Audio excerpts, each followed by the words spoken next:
The war may have ended, but some battles never truly die. In the rugged hills of Missouri, 1866, a group of brutal outlaws is about to learn that the deadliest secrets of the Civil War didn't die with the surrender at Appomattox. Before we jump back in, tell us where you're tuning in from. And if this story touches you, make sure you're subscribed, because tomorrow I've saved something extra special for you. Thunder rolls across the Ozark Hills as a wedding celebration. At the Thompson homestead turns to bloodshed. The infamous Shadow Riders, led by the scarred and ruthless Calvin Deadeye Thorne, crash through the gates on black horses. Their trademark grey dusters billow in the stormy wind as they surround the gathered families. Thorne, his face half hidden beneath a wide-brimmed hat, dismounts slowly. His spurs ring against the wooden porch as he approaches the terrified gathering. Behind him, 20 riders level their weapons at the guests. The air grows thick with the scent of gunpowder and fear. "Seems we weren't invited to this fine celebration," Thorne drawls, his voice carrying the bite of winter frost. He reaches into his duster and pulls out a blood-stained Union cavalry insignia. "Found this on one of my boys last week. Imagine my surprise when I learned your eldest son served under General Sherman." The bride's father, Marcus Thompson, steps forward despite his family's protests. "The war is over, Thorne. We're all trying to rebuild." Thorne's laugh cuts like a knife. "Rebuild? After what Sherman's men did to Missouri, after they burned our homes, killed our kin." He turns to his second in command, a snake-eyed man known only as Whitaker. "Show them what we do to Union sympathizers. What follows is a massacre." The Shadow Riders gun down the wedding party with methodical precision, leaving only the bride, Sarah Thompson, and her younger brother alive as witnesses. As flames begin to consume the homestead, Thorne kneels before Sarah, now splattered with her family's blood. "Your brother's going to carry a message," he tells her, his scarred face inches from hers. "Tell every Union man between here and Kansas City, the war ain't over, not while the Shadow Riders draw breath." Miles away, in the small town of Liberty's Creek, a man known as Jacob Foster tends to his modest farmstead. His calloused hands work the soil with practiced ease, his movements precise and measured. To his neighbors, he's the quiet widower who arrived 6 months ago, keeping to himself and asking little of others. The townspeople whisper about his strange habits, the way he always sits with his back to the wall in the local saloon, how he seems to know when strangers are approaching before they crest the hill, the mysterious monthly packages he receives. From a Kansas City bank, the local schoolteacher, Miss Rebecca Hawthorne, has taken a particular interest in the enigmatic farmer. She's noticed things others haven't, the way he instinctively calculates distances with his eyes, how he maintains perfect posture despite his farmer's clothes, the forgotten military phrases that occasionally slip into his speech. Her father was a cavalry officer, and she recognizes the bearing of a man who once commanded others. Liberty's Creek itself stands as a testament to the war's unhealed wounds. Confederate and Union flags still hang in separate parts of town, their colors faded, but their divisions sharp as ever. The sheriff keeps an uneasy peace, knowing that one spark could reignite the smoldering tensions. The town's strategic location near the Kansas border made it a hotbed of espionage during the war, though few residents know just how many spies pass through their midst, or that one of the most legendary now tends crops just outside their town limits. None of them know that before he was Jacob Foster, he was Captain Nathan Drake of the Union Army's shadowy Department of Military Information. None of them know about the network of spies he ran behind Confederate lines, or the dozens of men he killed with a rifle from distances that seemed impossible. And none of them know that he's been hunting the Shadow Riders since they murdered his wife 2 years ago. The local sheriff, William Hayes, rides up to Foster's property as the sun begins to set. Hayes is a weathered lawman who served in the Union Army's 2nd Kansas Cavalry, though he rarely speaks of his experiences. He's one of the few who suspect. There's more to Foster than meets the eye. He recognized the distinctive calluses on Foster's trigger finger the first time they shook hands. "Jacob!" he calls out, dismounting with a grimace from an old war wound. "Got word of trouble up at Thompson's place? Wedding turned into a bloodbath." He hands Foster a telegram, his hand trembling slightly. "Shadow Riders. They're moving south, probably headed this way." The name sends a chill through the evening air. The Shadow Riders had emerged in the war's final months, a merger of Confederate guerrillas and turncoat Union soldiers who specialized in targeting military intelligence operations. They seemed to know too much about Union spy networks, leading many to suspect they had inside help from someone high in the Department of Military Information. Foster had been hunting that leak, getting closer to identifying the traitor, when Thorne's betrayal threw everything into chaos. Now, standing in his field with Hayes's telegram in hand, he realizes that Thorne must have recognized his handiwork in recent operations against the gang. The ghost of Shiloh had left too many distinctive signatures, impossible shots that could only have come from one man. Foster's weathered face betrays nothing as he reads the message, but his fingers tighten imperceptibly on the paper. "Appreciate the warning, Sheriff," he says quietly. Hayes hesitates. "There's more. Before they left, their leader asked specifically about you. Said they'd heard tales of a new farmer in Liberty's Creek, one who keeps a Spencer rifle cleaned and oiled despite claiming never to have served in the war." Foster looks up at the darkening sky where storm clouds gather. "Might want to warn the townsfolk to stay inside tomorrow, Sheriff. Weather's turning foul." As Hayes rides away, Foster enters his barn. Hidden beneath the floorboards lies a wooden chest. Inside, a Union cavalry officer's uniform, a collection of coded messages, and a custom-made Spencer rifle with notches carved into its stock. Each notch represents a Confederate officer or spy he eliminated during the war. He runs his fingers along the rifle's barrel, memories flooding back. The secret meetings, the midnight raids, the impossible shots that turned the tide of battles. No one would ever read about in the history books. He'd hoped to leave that life behind, to find peace in this quiet corner of Missouri. But as he begins methodically cleaning Spencer, his hands moving with the precision of a surgeon, Foster knows. The past has finally caught up with him. The Shadow Riders are coming, led by the very man who had betrayed him to the Confederates in '64, the man whose true identity he discovered too late to save his wife. Calvin, Deadeye Thorne, isn't just another Confederate guerrilla turned outlaw.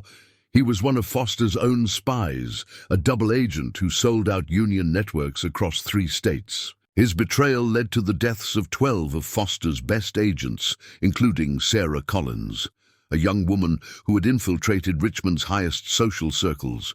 But worst of all, it was Thorne who led Confederate raiders to Foster's hidden homestead in Tennessee, where his wife Elizabeth had been waiting with intelligence that could have ended the war months earlier.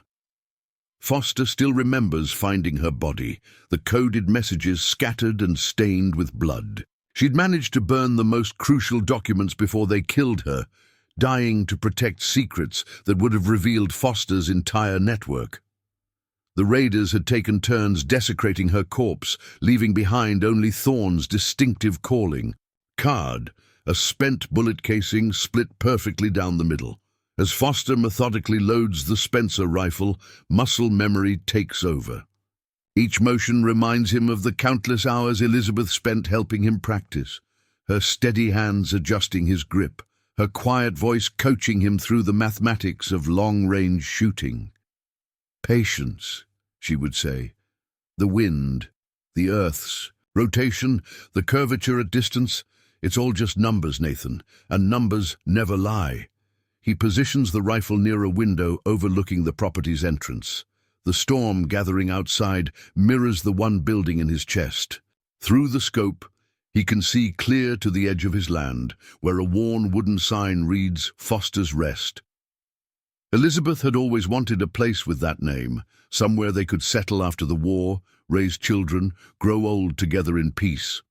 Tomorrow, Liberty's Creek will learn why Confederate soldiers used to whisper about the ghost of Shiloh, the Union spy whose bullets seemed to find their targets through impossible fog and darkness.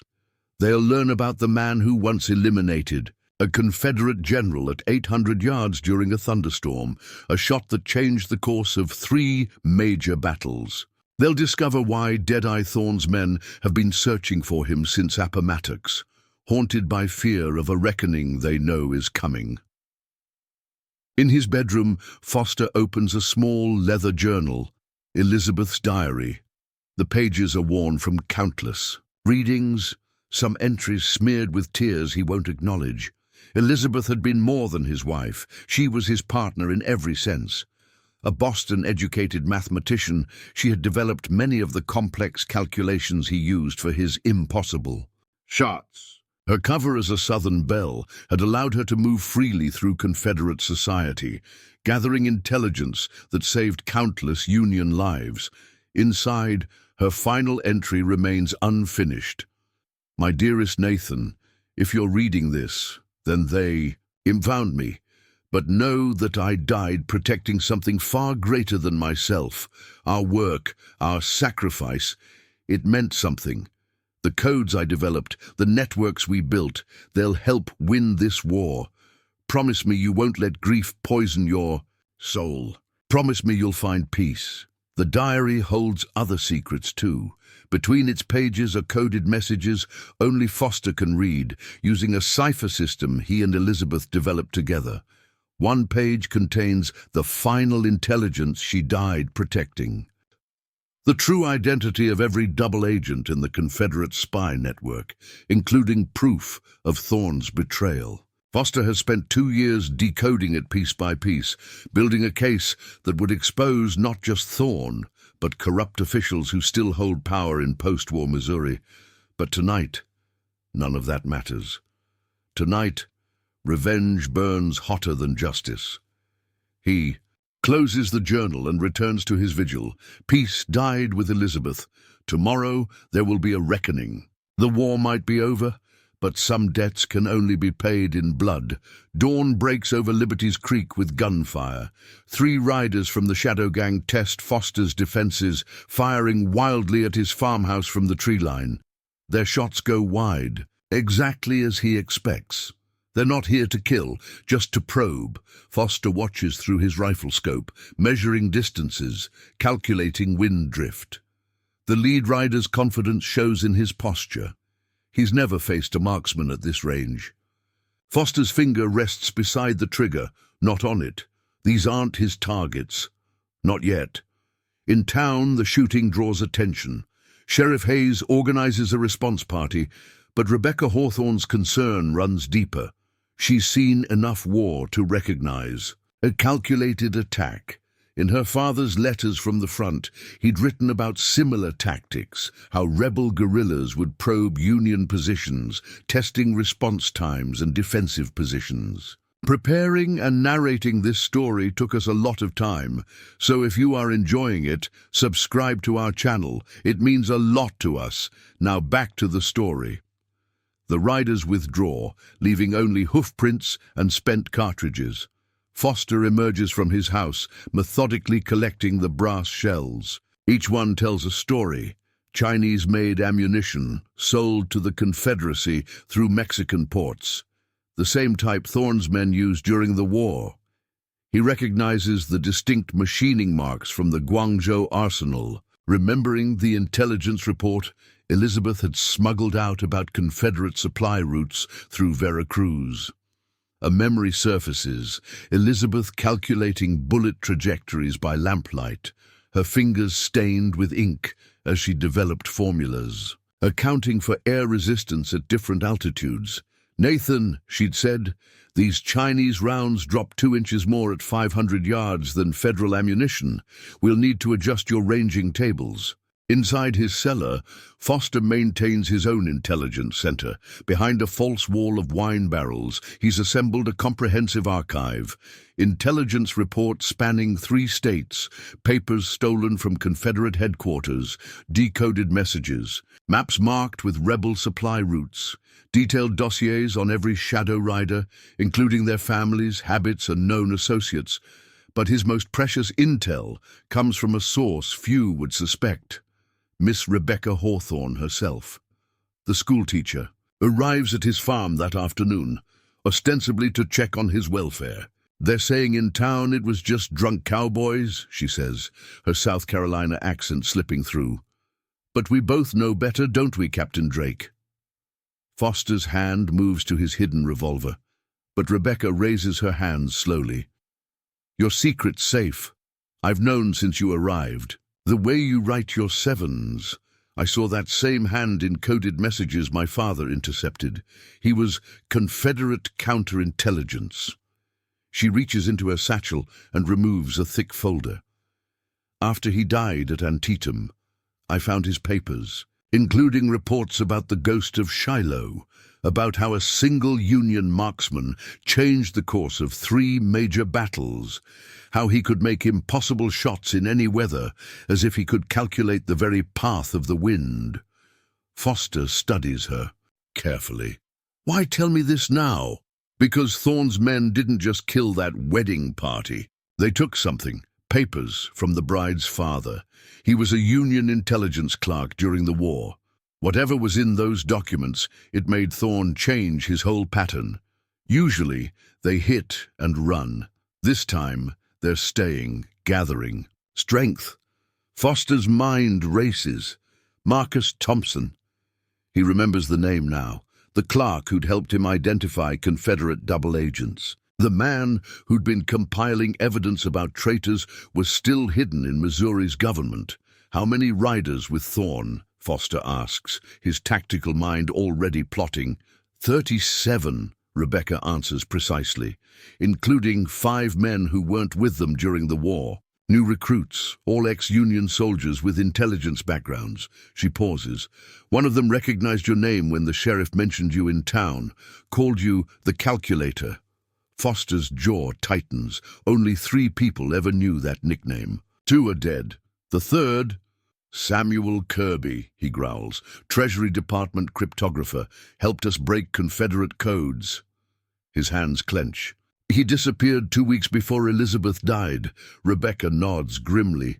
"He's Thorne's new second-in-command, and he's been asking questions about your farm's layout, about your habits, almost like he's planning a night raid." Foster finishes. "Just like the one that killed Elizabeth." Foster moves to his weapon chest, methodically sorting through his arsenal. Each weapon carries memories, each scar on their stock's a story of survival. The Sharps rifle he used at Shiloh, its barrel darkened to prevent glare, had helped him eliminate a Confederate artillery commander at 600 yards through morning mist. The Navy Colt that saved him in Richmond still bears scratch marks from when he buried it in a flower garden before infiltrating Confederate headquarters. And Elizabeth's Derringer, a delicate weapon disguised as a lady's purse accessory, had taken the life of a Confederate spy moments before he could expose their network. But it's the Spencer rifle that draws his attention now. 7 rounds in. Its tubular magazine, each hand-loaded to his exact specifications.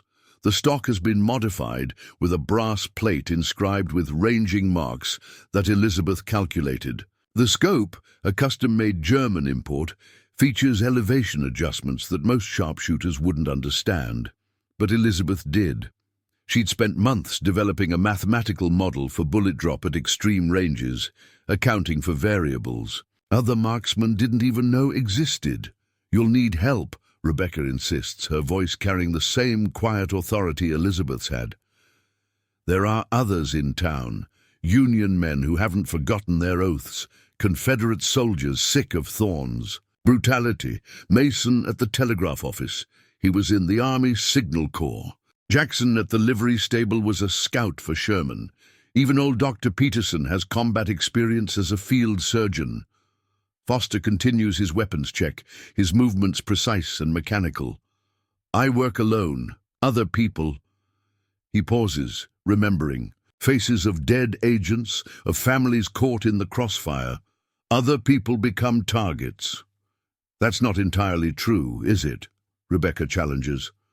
Elizabeth was more than your wife. My father's intelligence reports made that clear. She was your spotter, your mathematician, your partner. She's the one who helped you make those impossible shots. Foster freezes. Few people knew Elizabeth's role. Fewer still understood how crucial she'd been to his success. A mathematical genius disguised as a Southern belle, she'd developed the complex calculations that let him account for wind, gravity, and the Earth's rotation at extreme ranges. I've studied her methods, Rebecca continues, the formulas she created. I might not be her equal, but I can help, and you'll need a spotter if you're going to take on 37 men. Foster turns to argue, but something in her expression stops him. The same quiet determination he'd seen in Elizabeth's eyes so many times. Before he can respond, a rider appears on the road. Young Tommy Hayes, the sheriff's son. He's riding hard, fear evident in his posture. Mr. Foster, they're burning the Thompson farm, the Shadow Riders. They're executing everyone who attended the wedding, house by house. Pa tried to stop them, but they shot him. He's alive, but Foster's decision crystallizes. 1 man against 37. Impossible odds. But then the ghost of Shiloh specialized in the impossible. He turns to Rebecca. The calculations for extreme range shooting, how well do you know them? She straightens. Well enough to account for Coriolis effect at 800 yards in crosswind. Foster nods once. Get your father's papers. Meet me at sunset. And bring a blank journal. She understands immediately. For ranging tables. No, Foster replies, checking his Spencer rifle's action. To record names. Someone needs to document what's coming. Someone needs to tell the truth about the shadow. Rider's last ride. As Rebecca hurries away, Foster returns to his cellar. Hidden behind a false wall is a Union cavalry officer's uniform, preserved despite the years. He runs his fingers over the captain's bars, remembering the weight of command. Next to it hangs a grey Confederate coat, his infiltration uniform, used when he needed to move behind enemy lines. The juxtaposition strikes him. 2 uniforms, 2 identities, both soaked in blood and secrets. In a locked chest beneath the uniforms, he keeps his most dangerous possessions. A codebook used by Confederate spies, several ciphered messages he's still working to decode, and a small daguerreotype of Elizabeth. The image captures her as she truly was. Not the demure Southern belle she pretended to be, but the brilliant mathematician who made his impossible shots possible. In the photo, she's at her desk, surrounded by papers covered in complex equations, a quiet smile playing at her lips as she works on the formulas that would revolutionize long-range shooting. Foster removes his farmer's clothes and dons the Union uniform. It still fits perfectly. He's maintained his military bearing despite his civilian disguise. From a hidden compartment, he retrieves his officer's sidearm, a Lamat revolver modified with a special sight of Elizabeth's design. 9 rounds in the cylinder, plus a shotgun barrel underneath, a weapon as unique as its owner. He checks his ammunition supplies, handcrafted rounds for the Spencer, each bullet weighed to within a grain of powder. Standard ammunition won't do for the shots he'll need to make. Elizabeth had taught him that accuracy at extreme range required absolute consistency. He can almost hear her voice. A 3-grain variation in powder charge can mean the difference between life and death at 800 yards, Nathan. Details matter. The sun begins to set as Foster makes his final preparations. He positions caches of ammunition and weapons at strategic points around his property, habits ingrained from years of covert operations. Each location is precisely measured and noted in his range book, along with wind indicators made from strips of cloth tied to fence posts. From his vantage point, he can see the town below. Lights begin to appear in windows. And he knows that behind some of those lights, Thorne's sympathizers are watching, waiting. The Shadow Riders have always relied on local intelligence, on the buried hatreds left by the war. But they've never faced an opponent who understands their methods from the inside. The ghost of Shiloh died with Elizabeth. But tonight, he rides again. And this time, he's hunting shadows. Foster mounts his horse, a dark stallion chosen for its steady nerves under fire, and heads toward his meeting with Rebecca. The uniform feels right, like accepting a truth he's been denying. He's tried to be Jacob Foster, a peaceful farmer, but that was always a lie. He is and always will be Captain Nathan Drake, the calculator, the ghost of Shiloh. And somewhere in the gathering darkness, Dead-Eye Thorne is about to learn why Confederate soldiers used to make the sign of the cross whenever they heard a Spencer rifle in the night. Rebecca Hawthorne's schoolhouse sits at Liberty Creek's edge, its weathered walls hiding secrets deeper than arithmetic lessons. As Foster approaches through the gathering dusk, he spots the signs of her true occupation, the slightly misaligned shutters that provide clear firing lanes, the carefully positioned mirrors that reflect movement from 3 directions, the innocent-looking wind chimes that serve as primitive motion detectors. Inside, Rebecca has transformed her classroom into a war room. Maps cover the walls, each marked with the Shadow Riders' known positions. On her desk sits her father's intelligence archive, leather-bound volumes containing detailed Confederate counterintelligence operations. Samuel Kirby's involvement changes everything, she says, spreading out a coded message. He was more than just a cryptographer. He ran a network of double agents within the Treasury Department, men who could trace money, track shipments, identify Union spy networks through their funding patterns. Foster examines the message. These codes, they're using Elizabeth's cipher system, corrupted but recognizable. Kirby's been studying her work, Rebecca confirms. That's why they killed her, isn't it? Not just to hurt you, but to get her research, her mathematical formulas for long-range shooting. Before Foster can respond, a floorboard creaks. Both spin, weapons appearing in their hands, only to find Sheriff Hayes leaning heavily against the doorframe, blood seeping through his bandaged shoulder. "Damn Shadow Riders shot up the Thompson place," he growls. But that ain't the worst. They found something in old Marcus's study, something that sent them into a frenzy. Foster helps Hayes to a chair. What did they find? A ledger. Marcus was keeping track of Confederate gold shipments during the war, millions in buried rebel treasury, hidden when Richmond fell. Hayes grimaces. But that's not all. The ledger contains names, government officials who helped hide the gold in exchange for a cut. Men are still in power today. Rebecca's eyes widened. If that list becomes public... Civil war all over again, Hayes finishes. Every crooked official from here to Washington will send killers to bury this story, along with anyone who knows about it. Foster's mind races. The gold, Elizabeth's formulas, the corrupt officials, it's all connected. Thorne isn't just leading a gang of outlaws. He's building an army funded by stolen Confederate gold, using Elizabeth's mathematical principles to train a new generation of precision killers. A knock at the schoolhouse door freezes everyone. Foster melts into the shadows, gun ready as Rebecca answers. It's Mason from the telegraph office, his face pale. "Message came through on the emergency wire," he says, hands shaking. "Shadow Riders hit 3 more farms north of here.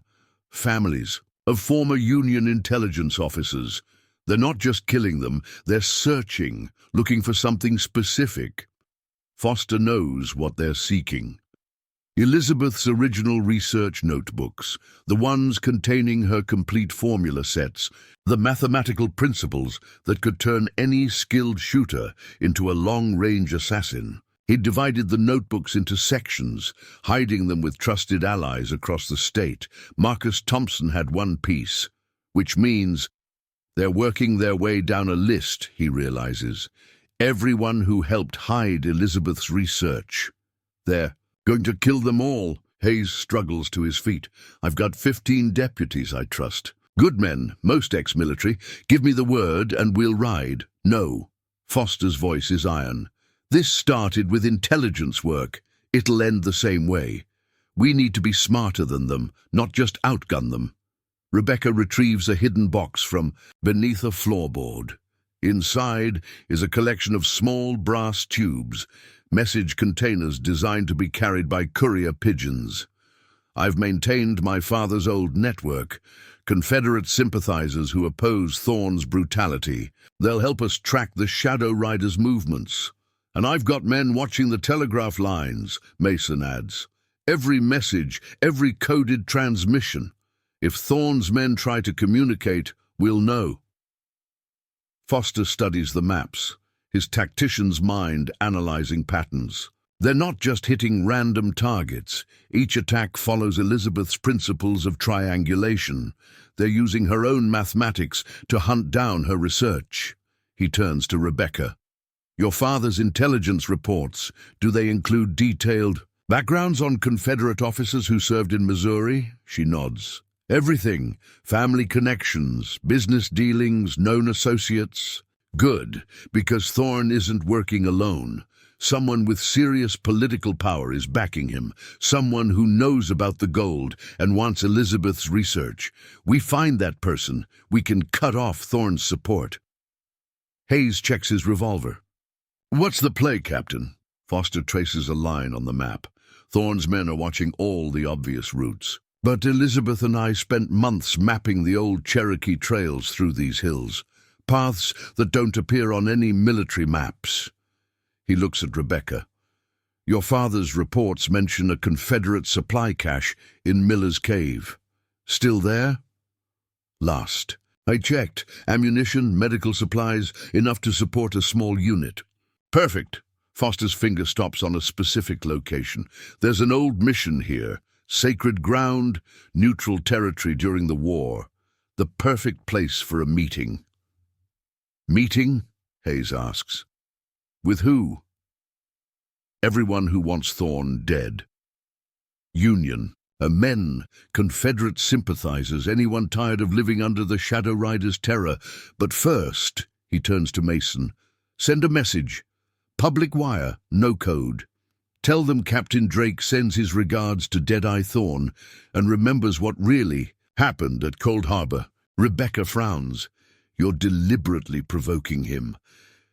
I'm reminding him of his greatest failure, the one operation where his intelligence was wrong, where Elizabeth's mathematics let me eliminate an entire Confederate command staff at 800 yards. Foster checks his Spencer rifle.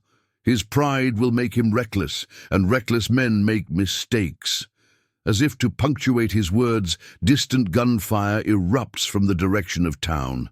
Through his scope, Foster observes 3 Shadow Riders terrorizing the main street, their grey dusters illuminated by sporadic muzzle flashes, but something in their pattern catches his trained eye. They're not shooting randomly. Each shot is precisely placed, creating a deliberate zone of terror while leaving specific escape routes open. They're herding people, he realizes, lowering his rifle, forcing them to move in predictable patterns, just like we did during intelligence. Gathering operations. Rebecca studies the scene through her father's brass spyglass. The shooters are positioned at calculated intervals, using buildings for precise angle coverage. She sketches quickly on a piece of paper, mathematical formulas flowing from her pen. These aren't just random thugs. They're using advanced tactical geometry.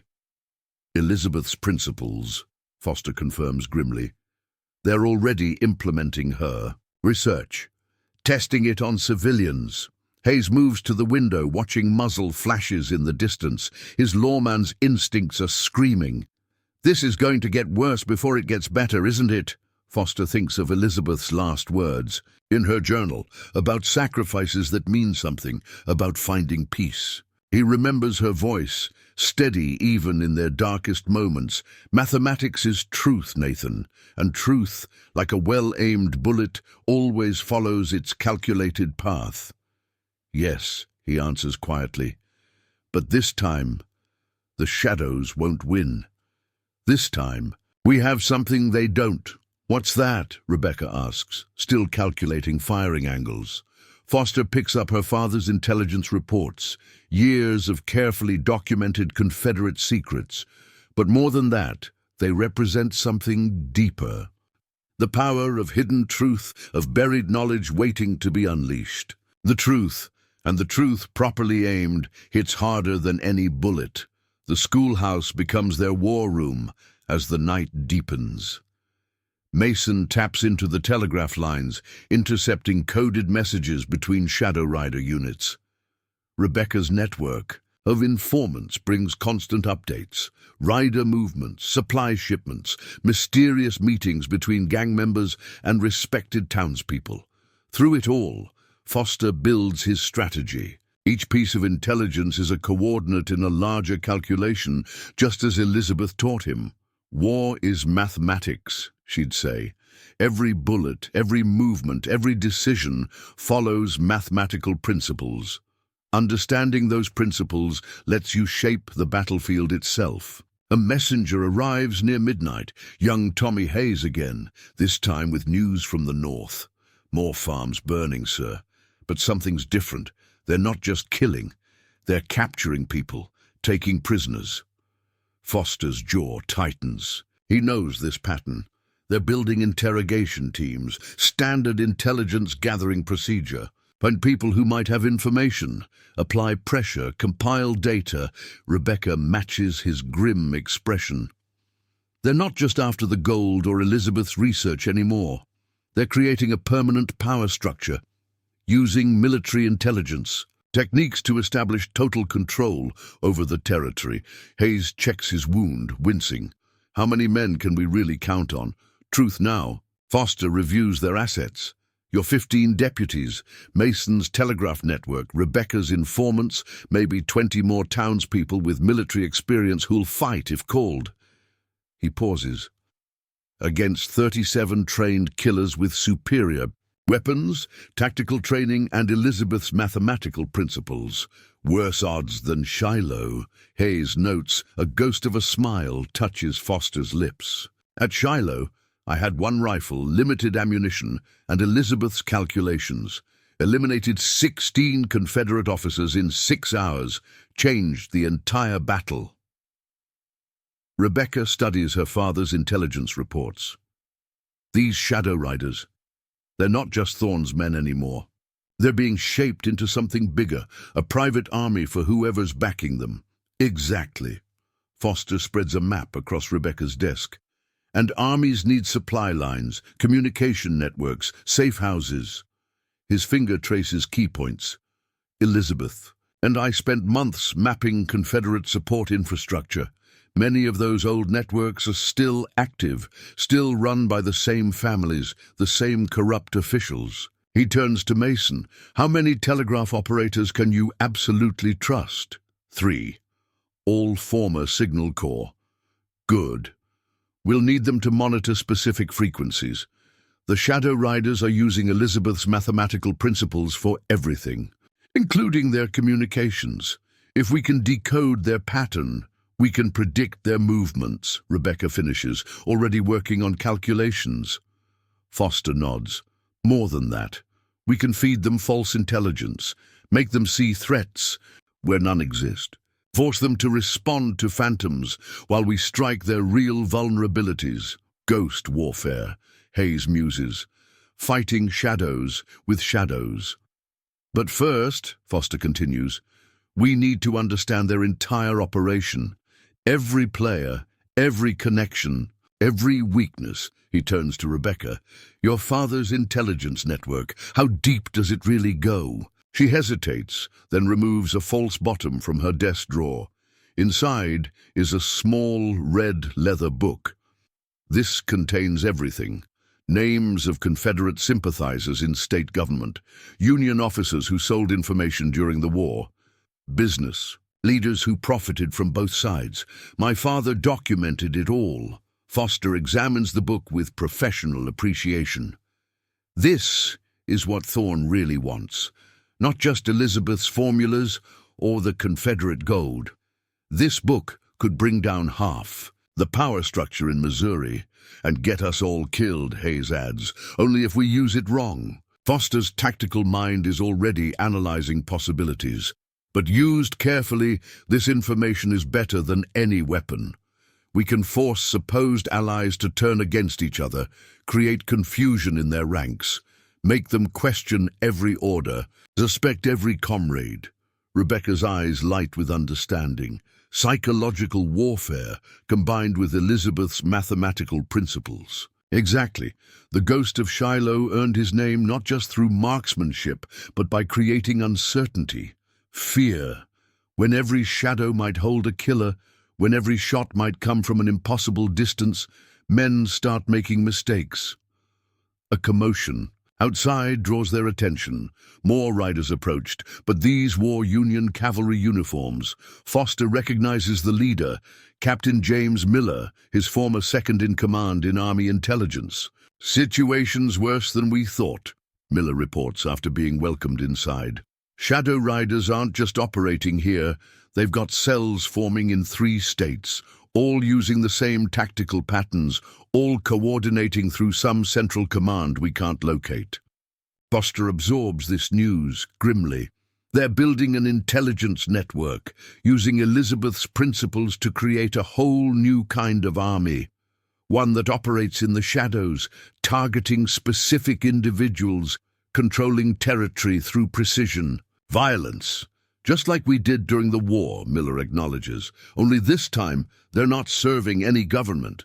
They're serving whoever has the gold and the power to protect them. The pieces click into place in Foster's mind. Elizabeth's mathematical formulas, the Confederate gold, the Book of Secrets.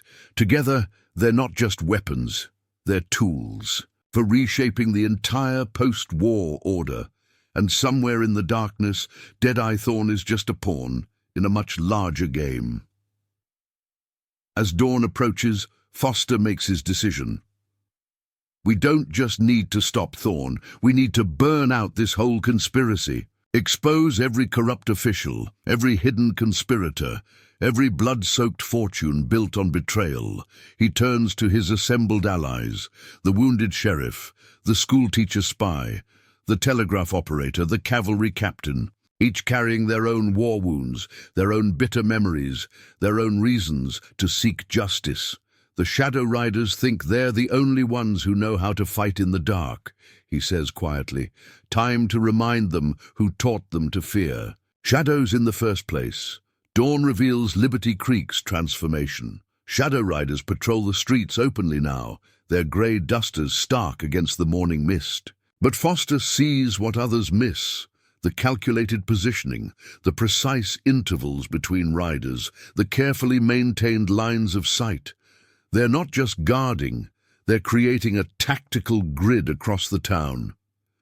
At the telegraph office, Mason intercepts a coded message that makes his blood run cold. State militia's been ordered to stand down, official directive from the governor himself. Foster studies the message, noting the mathematical precision in the code structure. Not just the governor, this pattern, its Treasury Department. Standard, modified using Elizabeth's principles, but the base cipher is federal. Rebecca's network brings more disturbing news.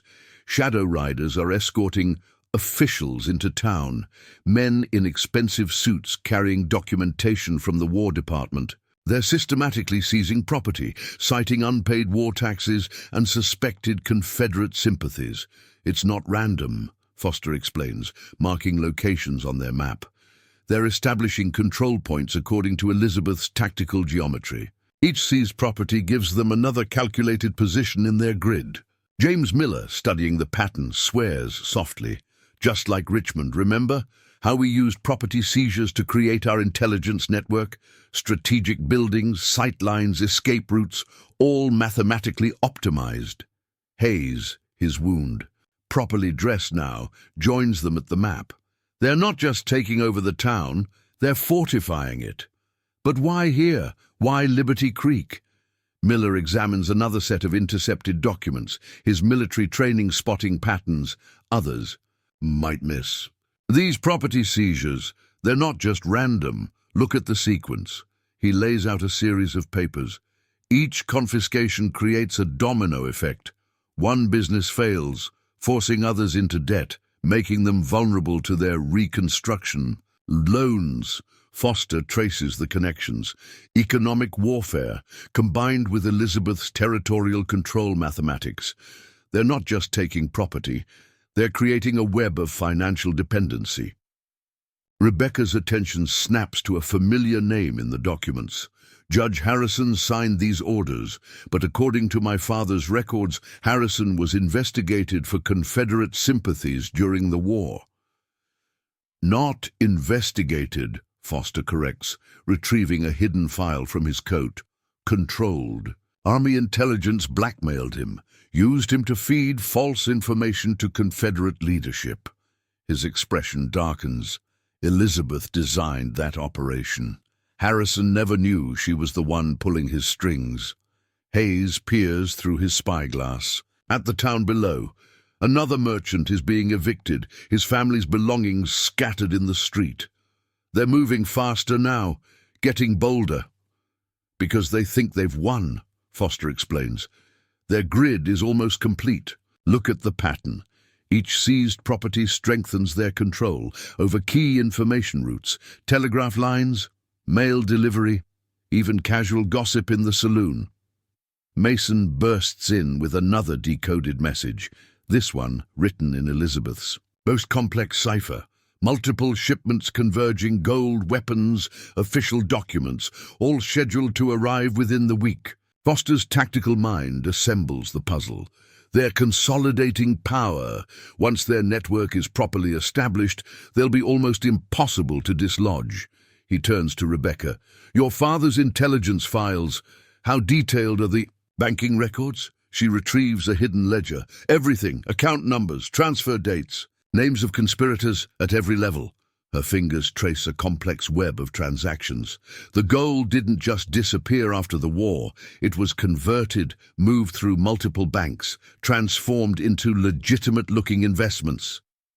And now they're calling in those investments, Miller adds, using Elizabeth's mathematical principles to optimize their takeover.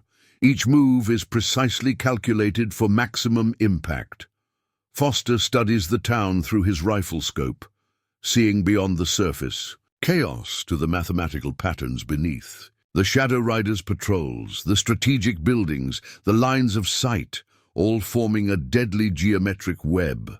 A memory surfaces, Elizabeth explaining her theories late one night, surrounded by calculations. Control isn't about brute force, Nathan. It's about understanding the mathematics of power. How information flows, how fear spreads, how to turn 1,000 small pressures into an invisible cage. He lowers the rifle. We've been thinking too small. This isn't just about Liberty Creek. These same patterns are being replicated across the state. Each town has a node in their network, each corrupt official a strand in their web. Rebecca's network brings more intelligence. Similar reconstruction initiatives are appearing in strategic locations, river ports, railroad junctions, telegraph hubs, each one implemented with mathematical precision, each strengthening the others. They're not just building an empire, Foster realizes. They're creating a new kind of power structure, one that operates in the gaps between official authority, using Elizabeth's principles to optimize their control while minimizing their visibility. Hayes examines the evidence spread across Rebecca's desk. Banking records, property deeds, military orders, government contracts, all legitimate on the surface, all hiding darker purposes. So how do we fight something like this? The sheriff asks. They've got the law, the money, and the guns on their side. Foster opens Elizabeth's journal to a series of complex equations he'd never fully understood. Elizabeth wasn't just calculating how to build control systems. She was developing mathematical models for breaking them, Finding the precise points where pressure creates collapse, he turns to his gathered allies, the wounded sheriff, the schoolteacher spy, the telegraph operator, the cavalry captain. Each brings different skills, different knowledge, different angles of attack. We need to think like Elizabeth, he continues.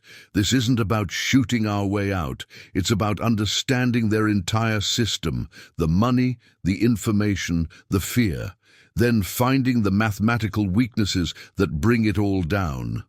Rebecca studies the formulas. A calculated campaign, not just against their gunmen, but against their entire power structure. Exactly. Foster's voice carries the cold precision of a marksman acquiring his target. Before we can kill the shadow, we have to expose it to the light. Every corrupt judge, every compromised official, every blood-soaked fortune built on betrayal. Miller nods grimly. Ghost warfare. But instead of bullets, we're using bank records and telegraph logs. And when their system starts to crack, Foster adds, when their carefully calculated control begins to slip. His hand rests on his Spencer rifle. That's when the ghost of Shiloh reminds them why Confederate officers used to make their peace with God whenever they saw a shadow move. As night falls over Liberty Creek, Foster positions his allies strategically. Mason coordinates with his telegraph operators, establishing a shadow network to intercept and decode enemy communications. Rebecca's informants blend into the darkness, gathering intelligence on Shadow Rider movements. Hayes's trusted deputies maintain a subtle presence, watching without appearing to watch. Using Elizabeth's formulas, Foster calculates optimal observation points. Each position is chosen not just for tactical advantage, but for its place in the larger mathematical web of information flow. He thinks of Elizabeth's words, "Information, like light, travels in predictable patterns. Understand those patterns, and you can see in the dark." Late into the night, Rebecca makes a breakthrough in her father's records. "Look at this," she says, spreading out banking documents. "Every seized property corresponds to a specific financial transaction during the war." They're not just taking strategic positions, they're reclaiming old Confederate intelligence sites. Foster examines the pattern. Of course, these buildings weren't chosen just for their tactical value. They're nodes in a pre-existing network. The Shadow Riders aren't building something new. They're reactivating something that was already here. Miller's experience in military intelligence adds another layer. During the war, Confederate spies used legitimate businesses as cover. Dry goods stores, hotels, stables, all sending coded messages hidden in routine transactions. And now they're doing it again, Foster realizes. But this time, they're not just passing information. They're using these networks to move gold, influence, power.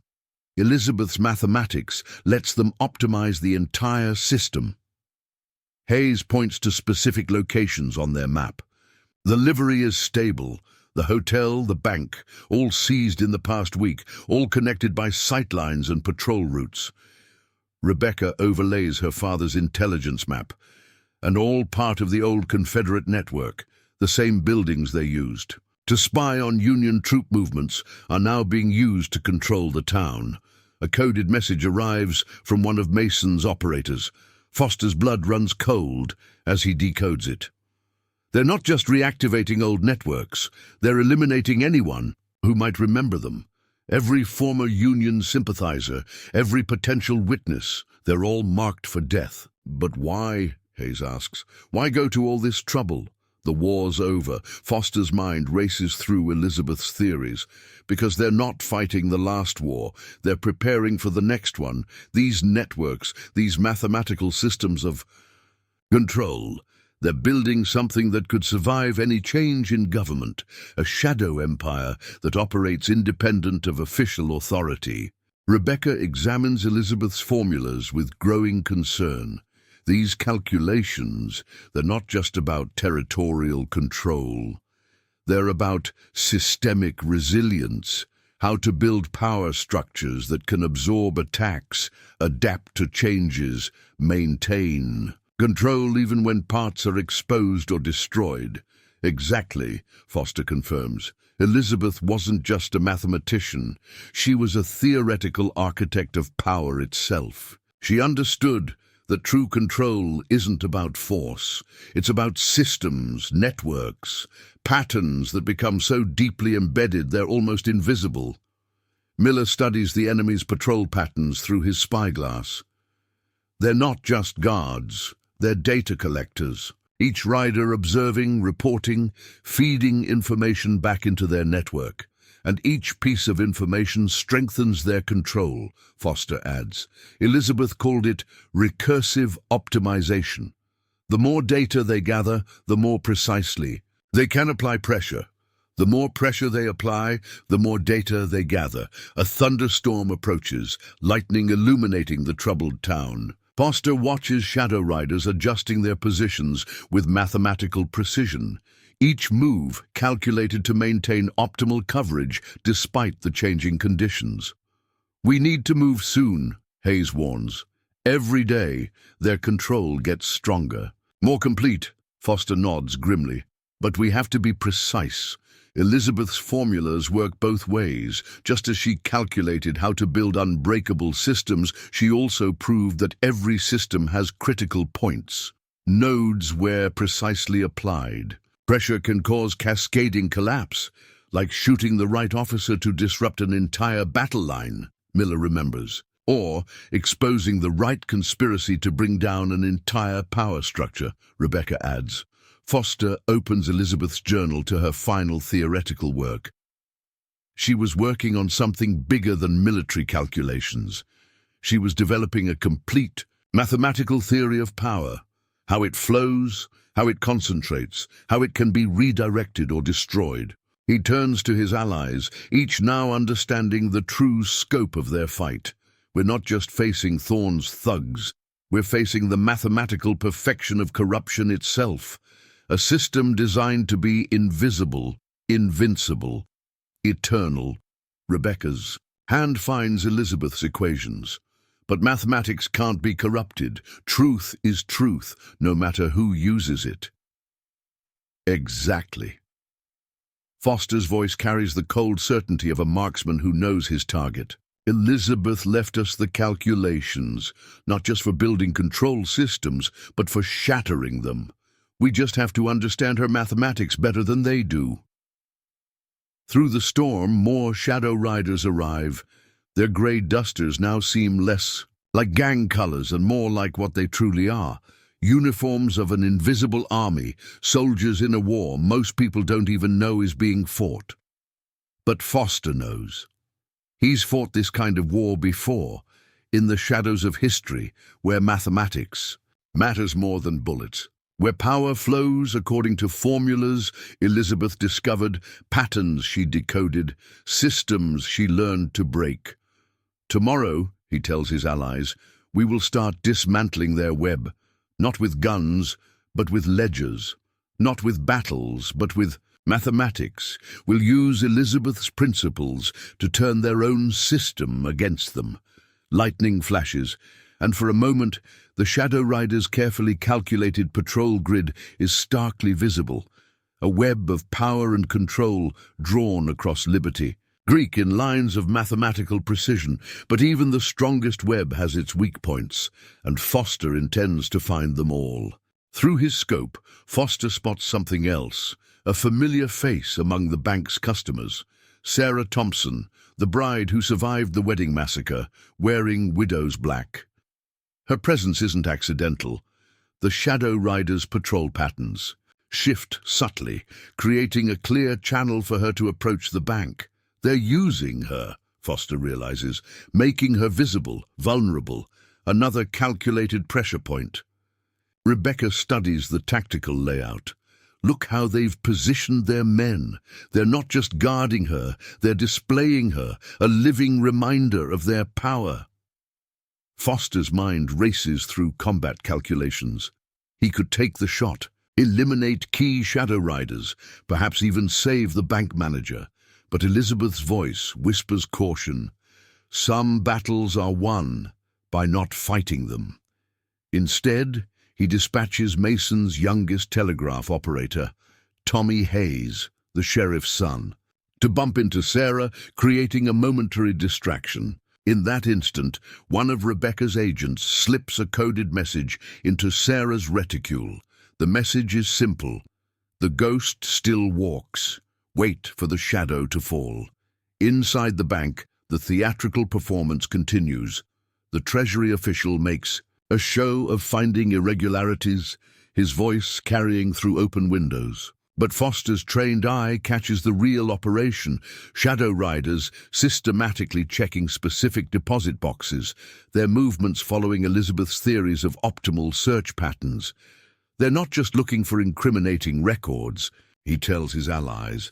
They're mapping the bank's entire network of connections, every loan, every mortgage, every business relationship, building a complete mathematical model of the town's financial structure. Rebecca's quick calculations on her father's intelligence reports reveal more. These inspections, they're following the exact pattern of Confederate gold shipments. During the war, each bank they target handled rebel funds at some point. Miller adds his military perspective. Standard intelligence technique. Follow the money backward to identify the entire network.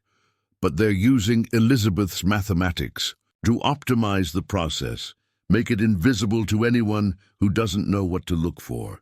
A subtle signal from one of Hayes's deputies catches Foster's attention. Two more shadow riders entering town, their horses showing signs of hard riding. Messages pass between them and the bank team using hand signals Foster and Elizabeth developed. During the war, something's changed, he says, decoding their movements. They're accelerating their timetable. The bank manager wasn't supposed to die today. They're adapting to new intelligence. Through their own network, the reason becomes clear. A Senate committee is launching an investigation into missing Confederate assets. The Shadow Riders aren't just eliminating witnesses. They're racing to erase evidence before federal investigators arrive. Foster watches Sarah Thompson leave the bank, her movements carefully controlled despite her fear.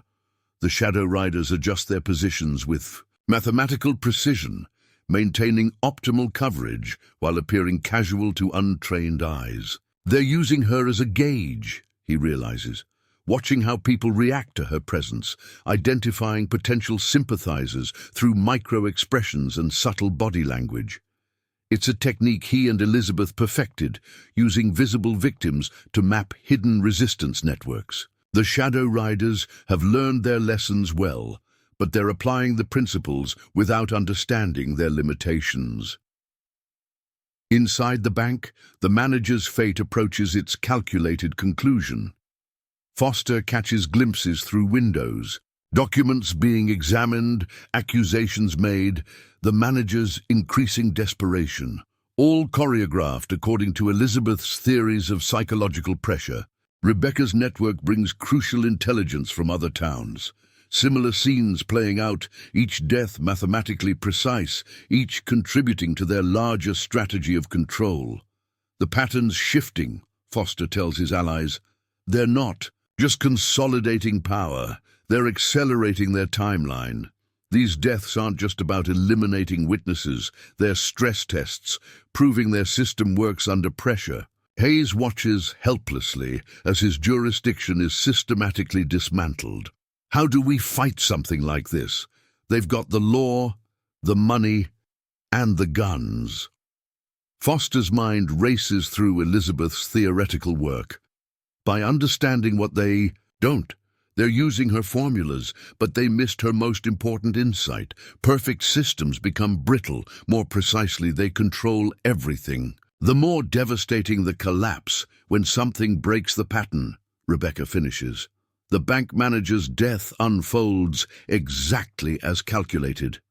A single shot, apparently self-inflicted, timed to coincide with the Treasury official's accusations. Witness statements will confirm the official narrative. Evidence will support their story. But in that moment of seeming victory, Foster sees their weakness. They're becoming predictable. Each success reinforces their belief in the system's perfection. They'll keep following mathematics without questioning the underlying principles. Through his scope, he watches Samuel Kirby directing the operation's final phase.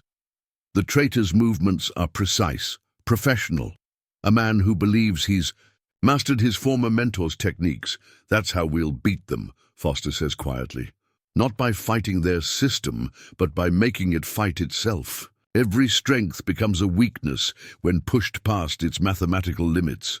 Sarah Thompson pauses at the edge of town, her hand brushing her reticule where the coded message waits. For a moment, her facade cracks, a flash of steel beneath. The grief.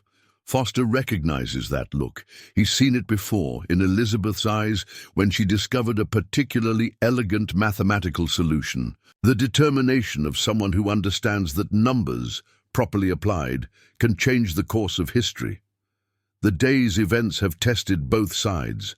Blood has been spilled, strategies revealed, capabilities measured.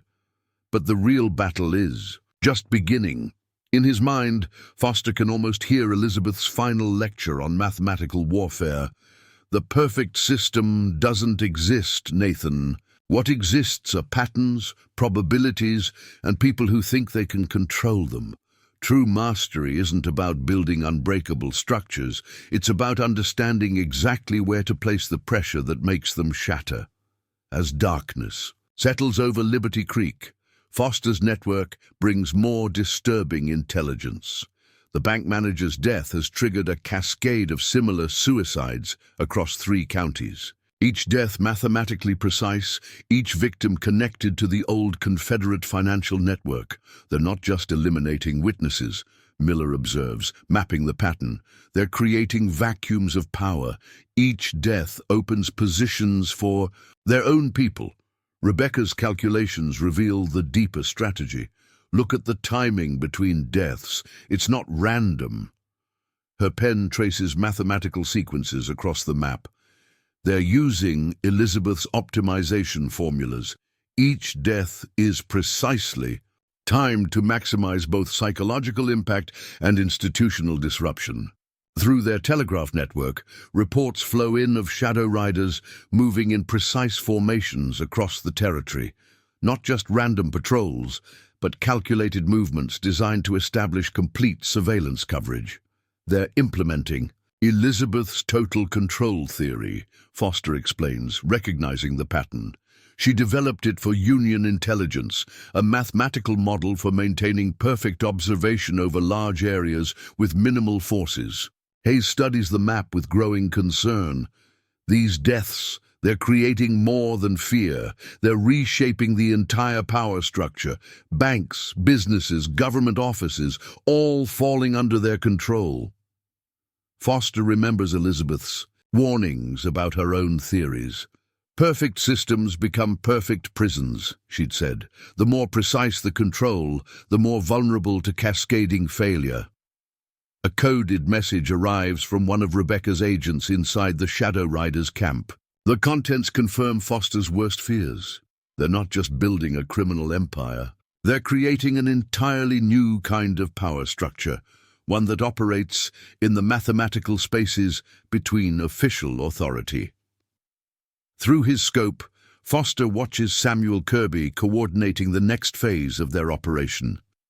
The traitor's movements are precise, professional, everything calculated according to Elizabeth's principles, but there's a rigidity to his actions, a slavish devotion to formula over understanding. That's their weakness, Foster realizes.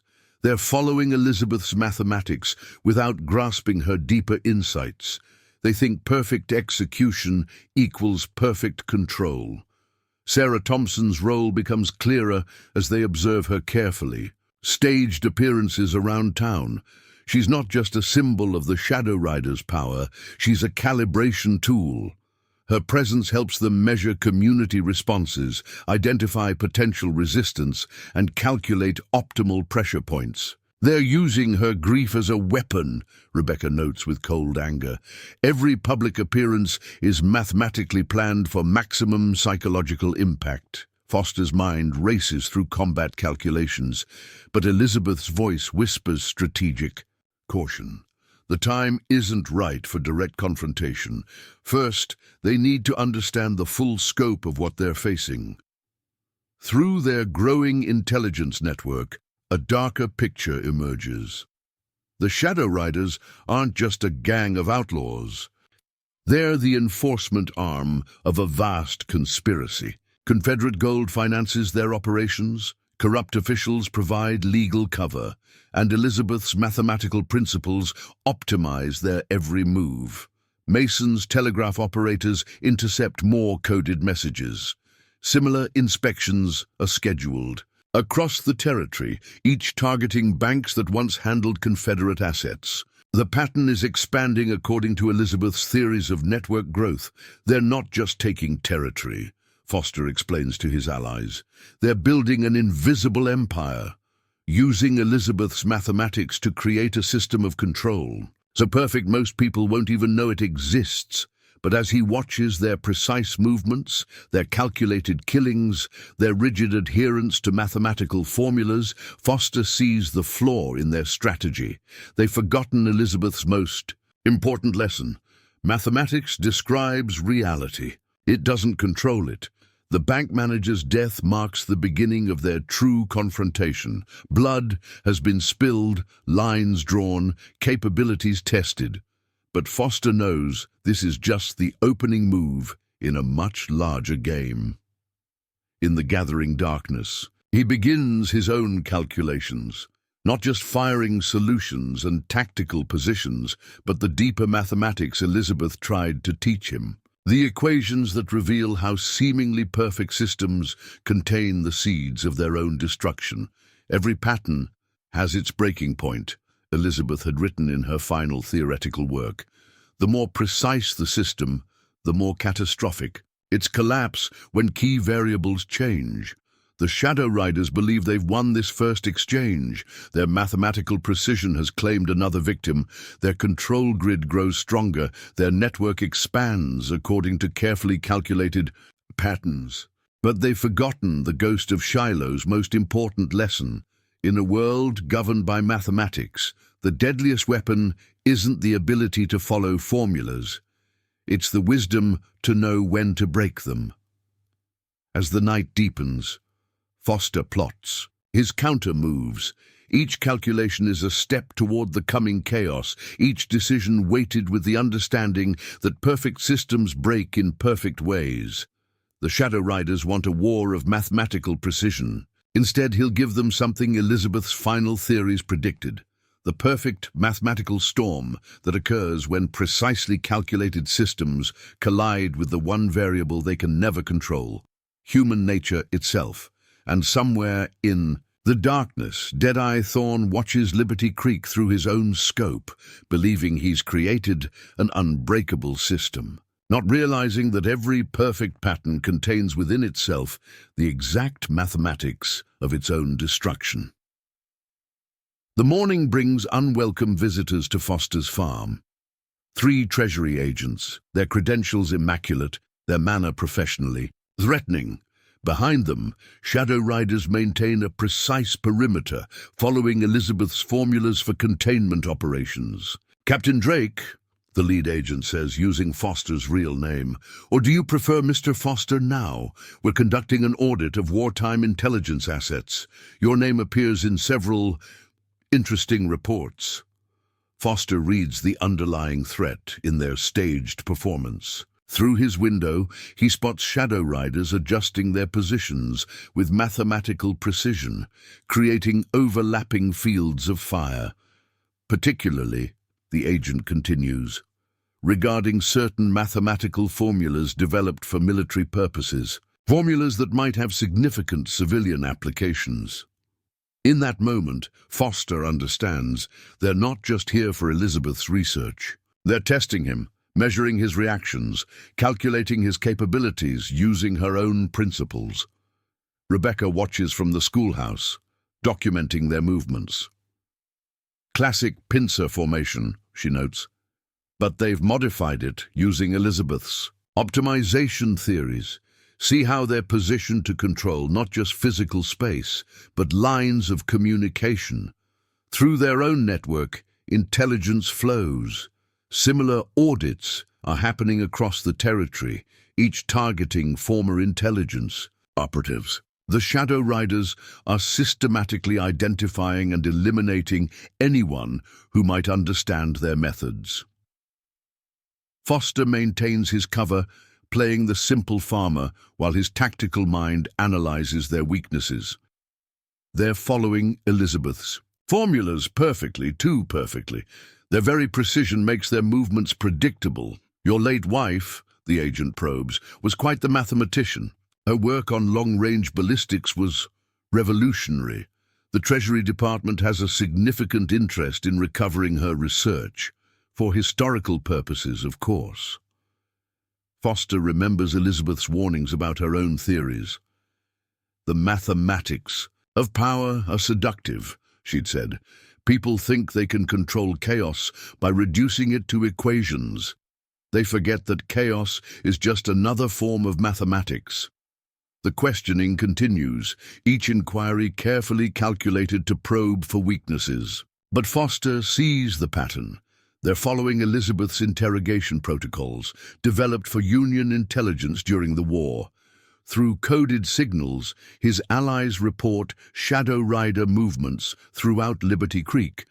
They're not just watching him, they're mapping his entire network of connections, using Elizabeth's social mathematics to identify potential threats. We're particularly interested, the agent says, in any papers your wife might have left regarding territorial control systems. Purely academic interest, you understand.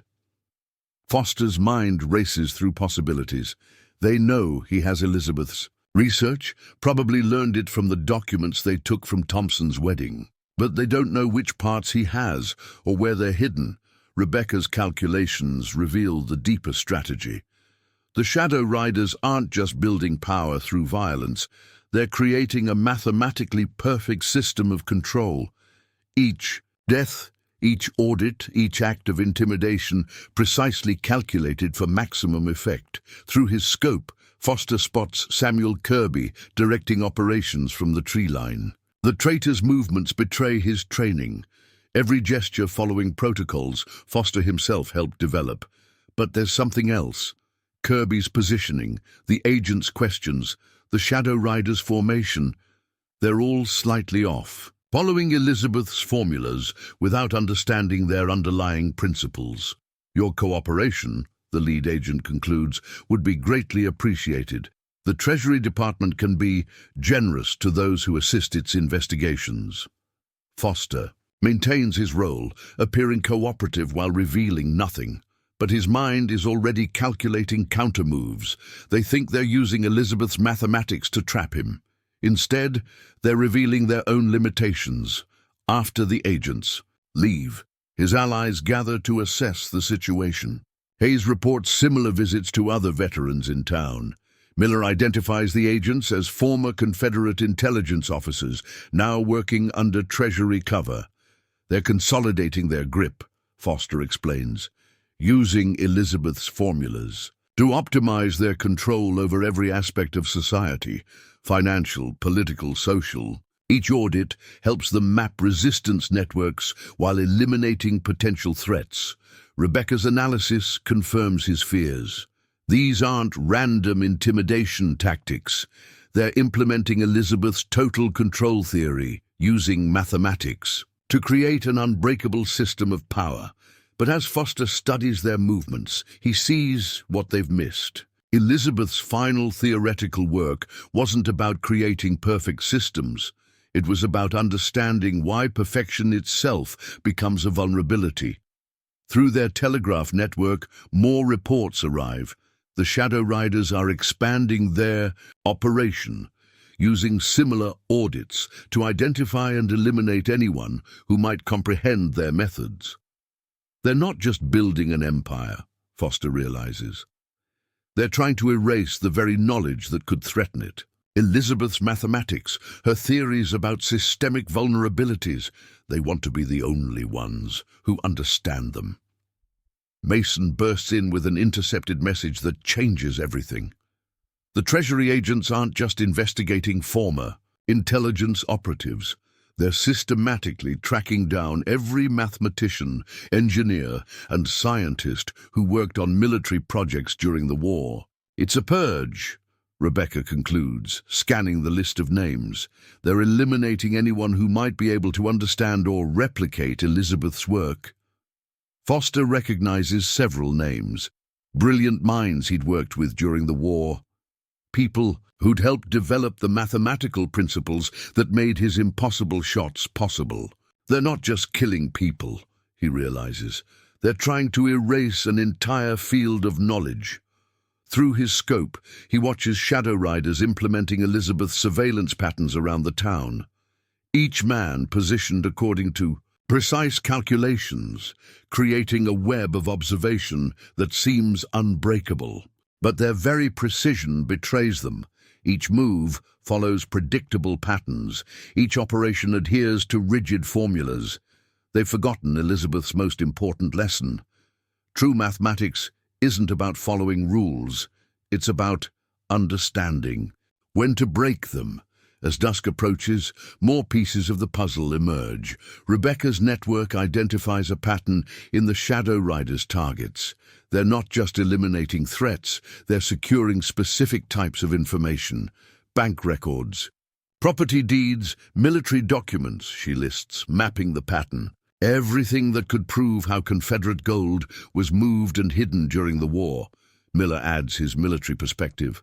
They're not just covering their tracks. They're building a foundation for something bigger, using Elizabeth's principles to create a perfect system of control. Foster studies the town through his scope, seeing beyond the surface chaos to the mathematical patterns beneath. The Shadow Riders' patrols, the strategic buildings, the lines of sight, all forming a deadly geometric web. But in their rigid adherence to Elizabeth's formulas, they've made a crucial mistake. They think mathematics is about certainty, he tells his allies, about reducing everything to predictable patterns. But Elizabeth understood something deeper. He opens her journal to a passage he'd never fully grasped before. Perfect systems are inherently unstable. The more precisely you control variables, the more catastrophic the collapse when unexpected factors emerge.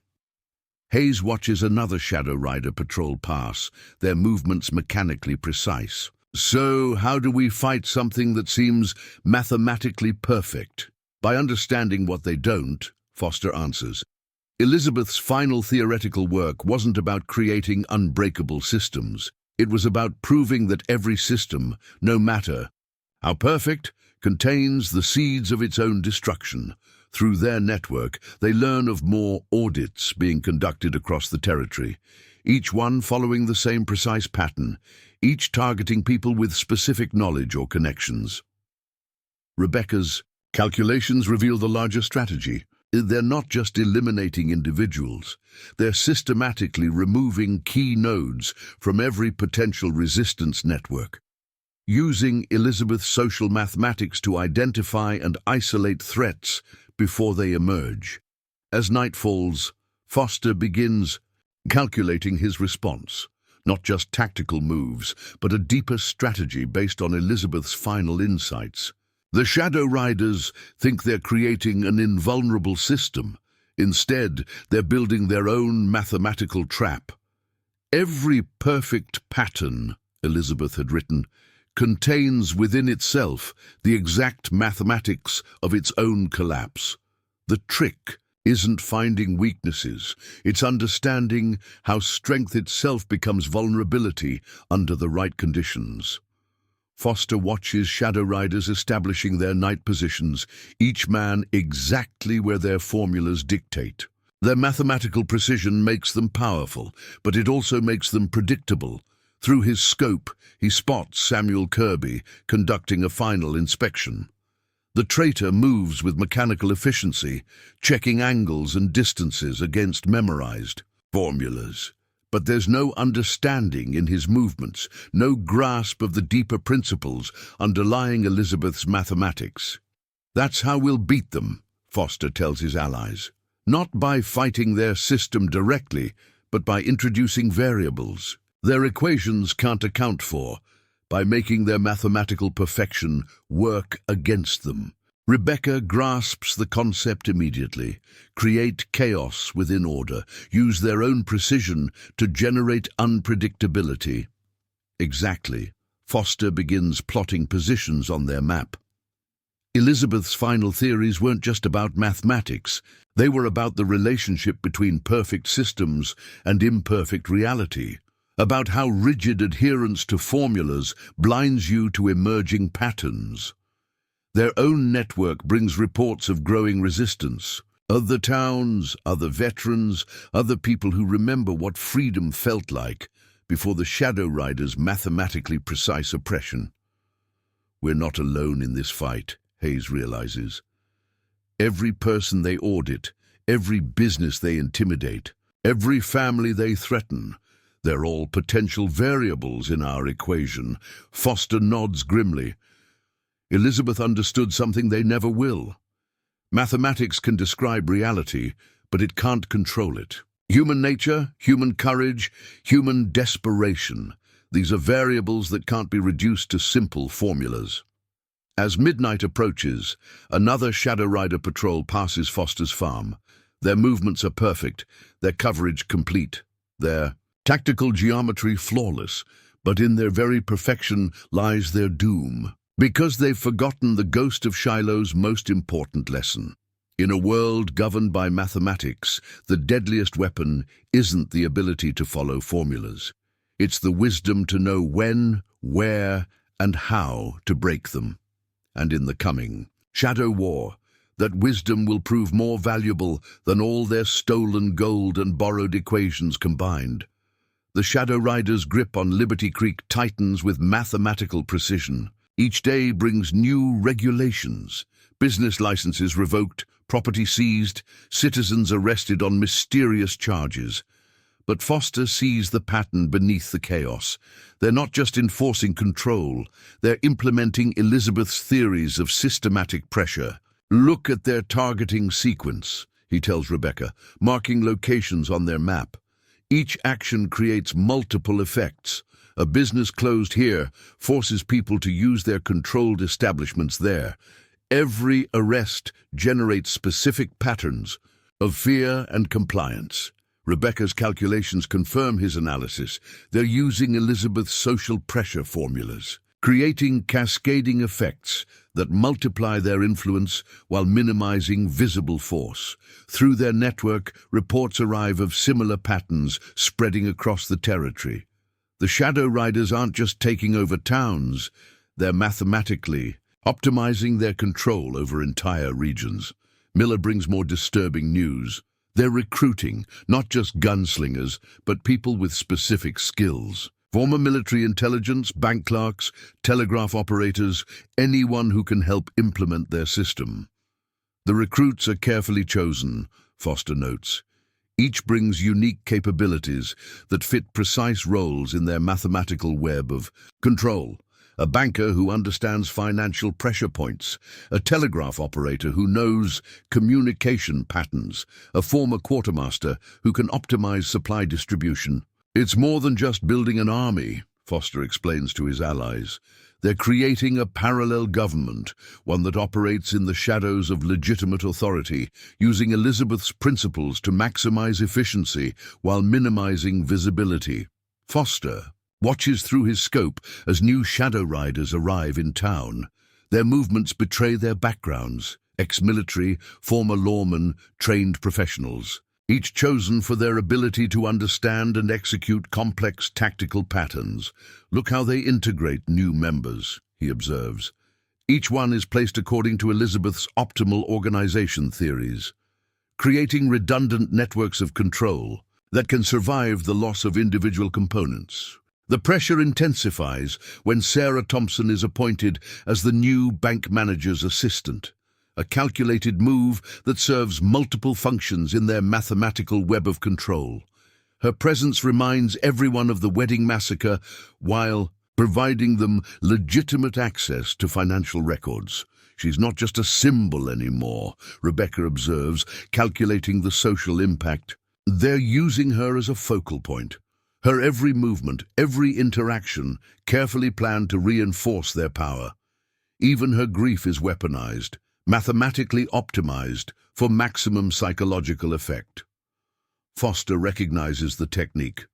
He and Elizabeth had developed similar methods during the war, using key individuals as nodes in their intelligence network. But the Shadow Riders have refined the approach, optimizing it for civilian control. Through Mason's telegraph network, they intercept coded messages revealing the next phase of the Shadow Riders' plan. The scope is staggering.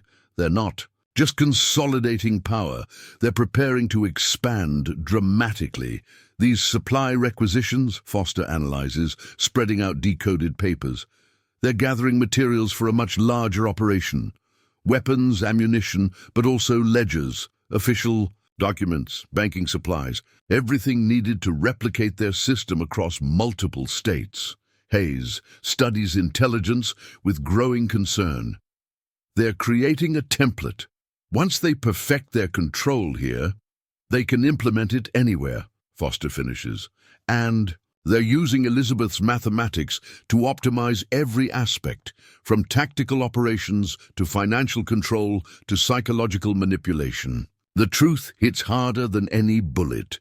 The Shadow Riders aren't just building a criminal empire, they're developing a mathematically perfect system of corruption, one that operates within existing power structures while secretly controlling them. Foster recalls Elizabeth's warnings about her own theories. Mathematics can describe any system, she'd said during late-night discussions, but understanding the mathematics of control means understanding its limitations. Perfect systems become their own prisons. Their own resistance network grows carefully, following Elizabeth's principles of covert organization. Each member was chosen not just for their skills, but for their position in the town's social fabric. A shopkeeper whose store provides cover for messages, a stable hand whose work lets him monitor movement patterns, a schoolchild whose innocent games mask surveillance operations. Rebecca's father's intelligence files prove invaluable, revealing deeper patterns. "Look at these networks," she says, overlaying old Confederate maps with current Shadow Rider movements. They're not just copying Elizabeth's formulas. They're reactivating entire dormant systems from the war. The revelation sparks a memory. In Foster's mind, during the war, he and Elizabeth had discovered that Confederate intelligence used existing social networks, churches, businesses, social clubs, as cover for their operations. That's their real strategy, he tells his allies. They're not just imposing control from outside, they're awakening old networks, old loyalties, old patterns of power, using Elizabeth's mathematics to optimize systems that already exist.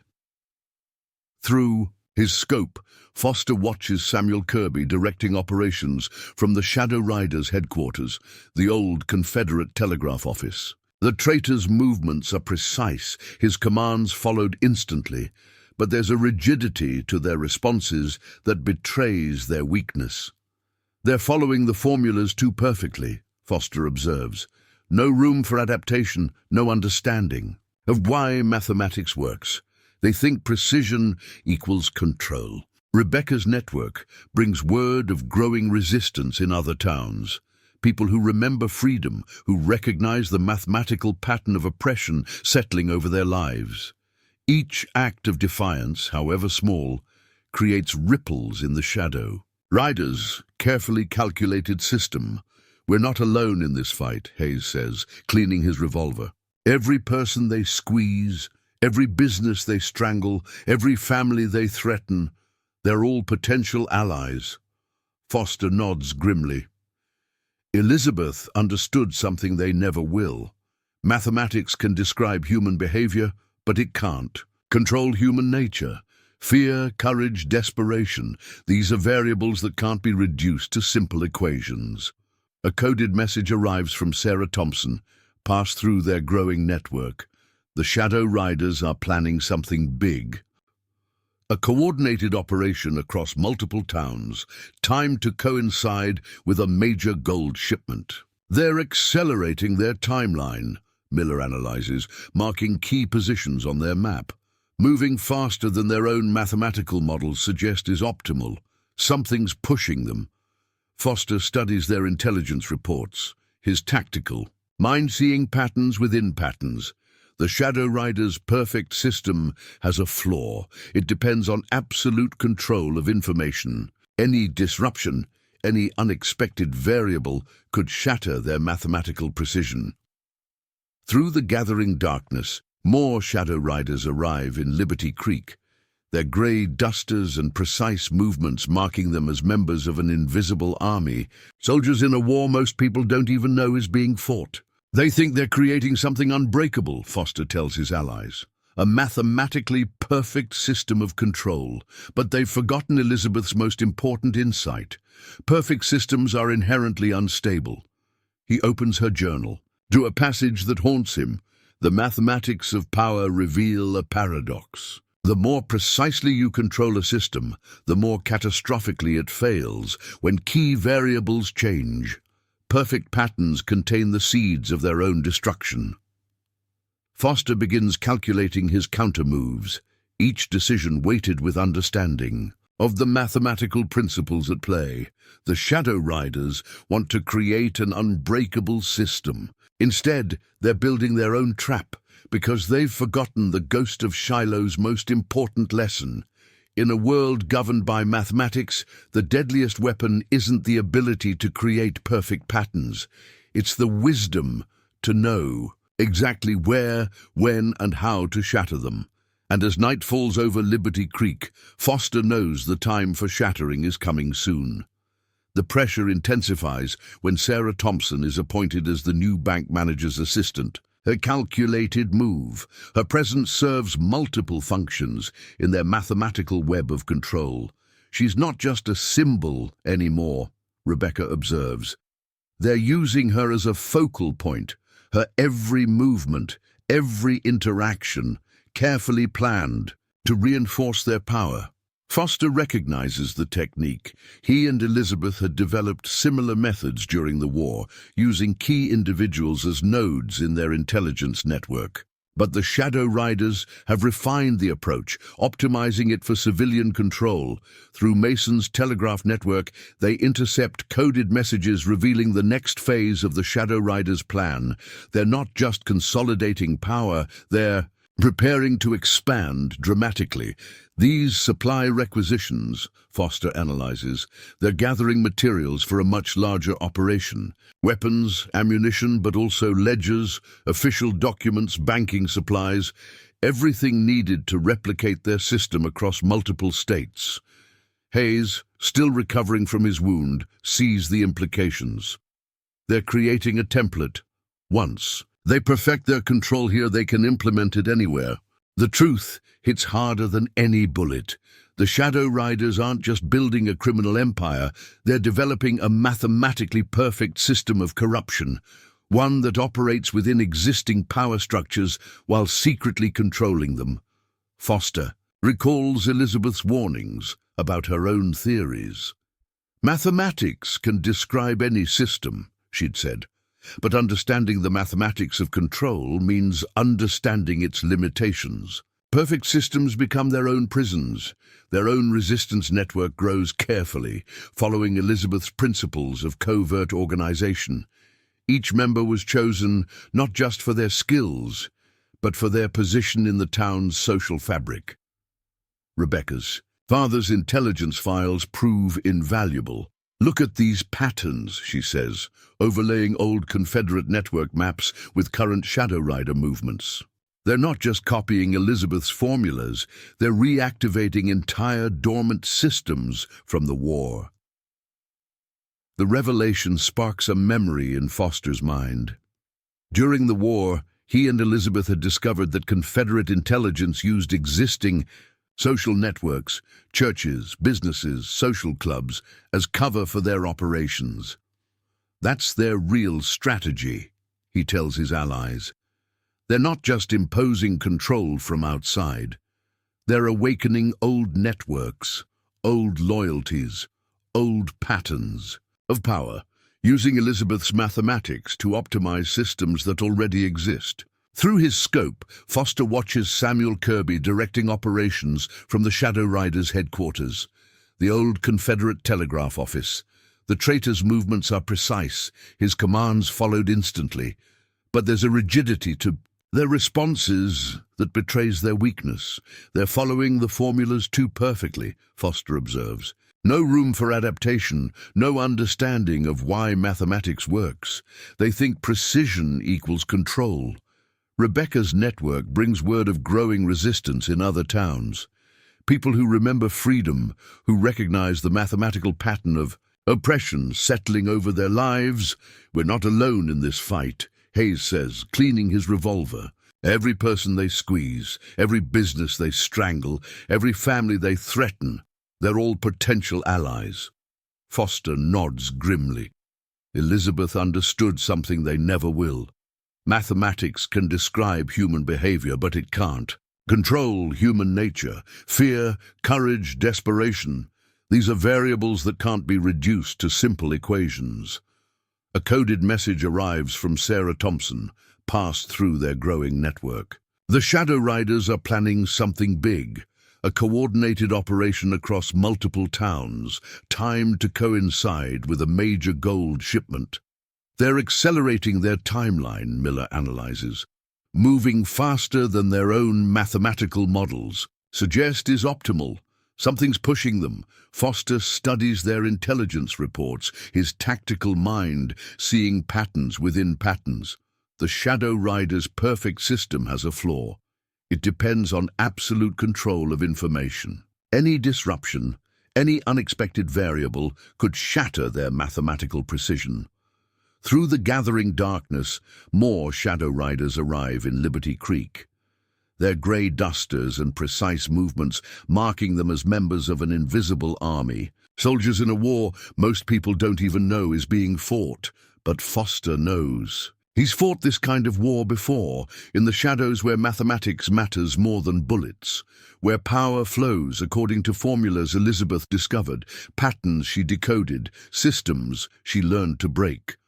Every perfect pattern contains the seeds of its own destruction, Elizabeth had written in her final theoretical work. The more precise the control, the more catastrophic the collapse when key variables change. Foster begins calculating his counter-moves, each decision weighted with understanding of the mathematical principles at play. The Shadow Riders want to create an unbreakable system. Instead, they're building their own trap, because they've forgotten the ghost of Shiloh's most important lesson. In a world governed by mathematics, the deadliest weapon isn't the ability to create perfect patterns. It's the wisdom to know exactly where, when, and how to shatter them. The breaking point comes at dawn. Shadow Riders surround the schoolhouse while Rebecca teaches, their formation following Elizabeth's containment protocols perfectly. Through his scope, Foster spots Samuel Kirby leading the operation personally. "Your father's intelligence files," Kirby announces, entering the classroom. "We know you have them, and certain mathematical documents that don't belong to you." Rebecca maintains her composure, but Foster sees her hand move slightly, signaling their network into action. Within minutes, Mason's telegraph operators begin sending prearranged messages, triggering responses across 3 counties. "Interesting lesson," Kirby says, studying the equations on the blackboard. "These look familiar.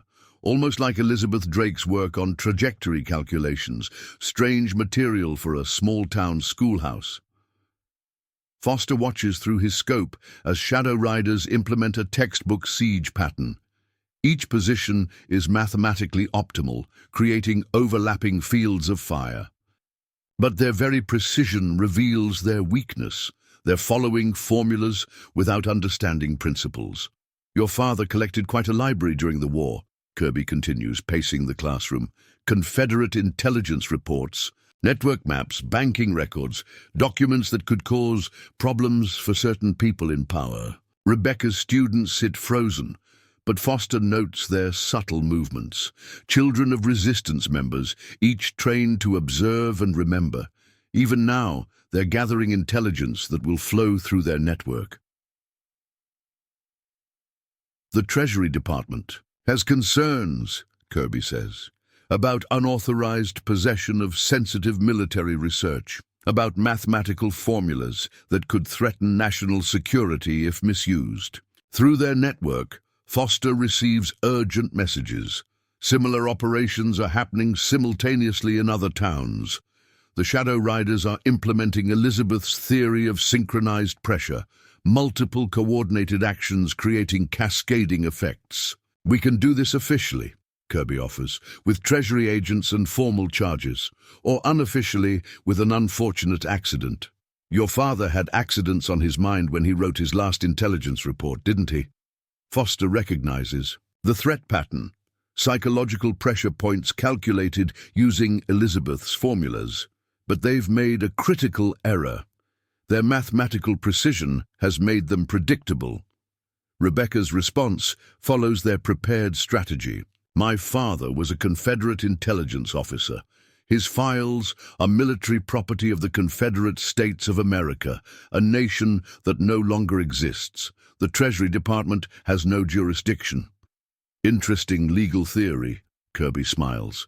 But possession of Confederate military documents could be seen as evidence of ongoing rebellion, especially combined with certain mathematical research papers of questionable origin.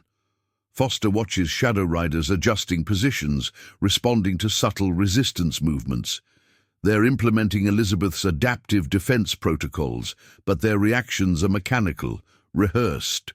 Through coded signals, their network coordinates countermoves. Hayes's deputies establish containment positions. Miller's men prepare for rapid response. Mason's operators monitor enemy communications. Consider your position carefully, Kirby advises. Your father's files document a vast conspiracy. Confederate gold, corrupt officials, hidden networks of power, information that could destroy many prominent careers. The Treasury Department would prefer to handle this discreetly.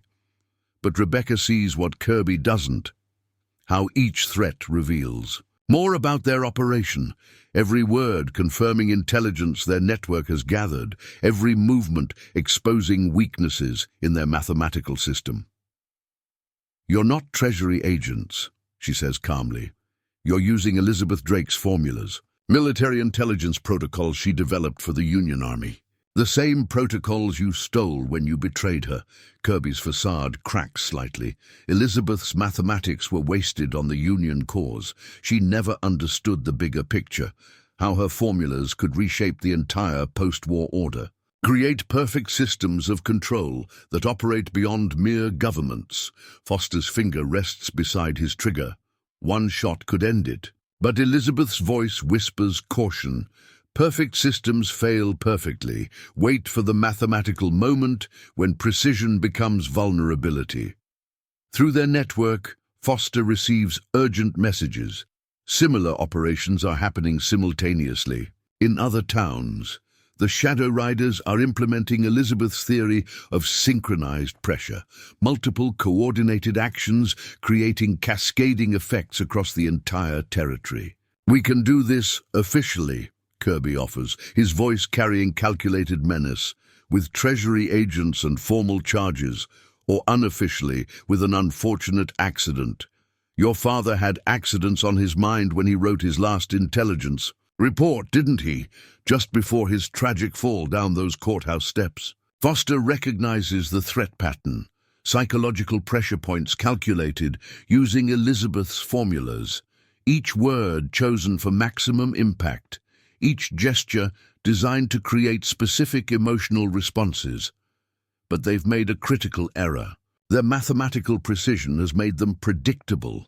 Through his scope, he spots more Shadow Riders taking position around town. They're not just surrounding the schoolhouse, they're implementing a complete lockdown of Liberty Creek. Each Men positioned according to Elizabeth's theories of urban control. Interesting deployment pattern, Miller observes through his own scope. They're not just containing the school, they're creating concentric rings of control, each mathematically optimized for different types of response. Foster nods grimly. Elizabeth's defensive geometry, designed for urban combat situations, but they're applying it too rigidly, no adaptation for civilian variables. Rebecca's response follows their prepared strategy, each word chosen to probe for weaknesses. My father was a Confederate intelligence officer. His files are military property of the Confederate States of America, a nation that no longer exists. The Treasury Department has no jurisdiction. Interesting legal theory, Kirby smiles, but Foster sees the calculation behind his expression. But possession of Confederate military documents could be seen as evidence of ongoing rebellion, especially combined with certain mathematical research papers of questionable origin. Foster watches Shadow Riders adjusting positions, responding to subtle resistance movements. They're implementing Elizabeth's adaptive defense protocols, but their reactions are mechanical, rehearsed, like actors following a script they don't fully understand. Through coded signals, their network coordinates countermoves. Hayes's deputies establish containment positions, each man carefully placed to appear non-threatening while maintaining tactical advantage. Miller's veterans prepare for rapid response. Using Elizabeth's principles of distributed force, Mason's operators monitor enemy communications, tracking their mathematical patterns. Consider your position carefully, Kirby advises, pacing the classroom with measured steps. Your father's files document a vast conspiracy, Confederate gold, corrupt officials, hidden networks of power, information that could destroy many prominent careers. The Treasury Department would prefer to handle this discreetly. But Rebecca sees what Kirby doesn't, how each threat reveals more about their operation. Every word confirming intelligence their network has gathered. Every movement exposing weaknesses in their mathematical system. Through their own network, reports flow of Shadow Rider movements across the territory. Each action precisely calculated, each position mathematically optimal, but their very perfection has created patterns that Rebecca's students are already documenting, their innocent note-taking gathering crucial intelligence. Last chance, Kirby declares, his patience wearing thin. Surrender the files and formulas quietly, or we implement more aggressive protocols. Your students' families might face unfortunate financial reversals, tragic accidents, mathematical certainties of cause and effect. Foster's finger rests beside his trigger as he calculates firing solutions. One shot could end it. The angle is perfect, the wind negligible, the distance well within his capabilities. But Elizabeth's voice whispers caution. Perfect systems fail perfectly. Wait for the mathematical moment when precision becomes vulnerability. Rebecca stands slowly, buying time as their counter-operation moves into position. Hayes's most trusted deputies are quietly evacuating key families. Miller's men are establishing alternate communication lines. Mason's operators are preparing to disrupt enemy coordination. You still don't understand Elizabeth's mathematics, do you? Rebecca challenges, her voice carrying perfectly calculated defiance. You've memorized her formulas, but missed her fundamental insight. Perfect systems contain the seeds of their own destruction. Philosophical debates don't interest me, Kirby snaps, his composure cracking slightly. Your father's files, Elizabeth's research. Now, or we demonstrate how perfectly calculated violence can restructure a community's social dynamics. Foster watches through his scope as the mathematical patterns align.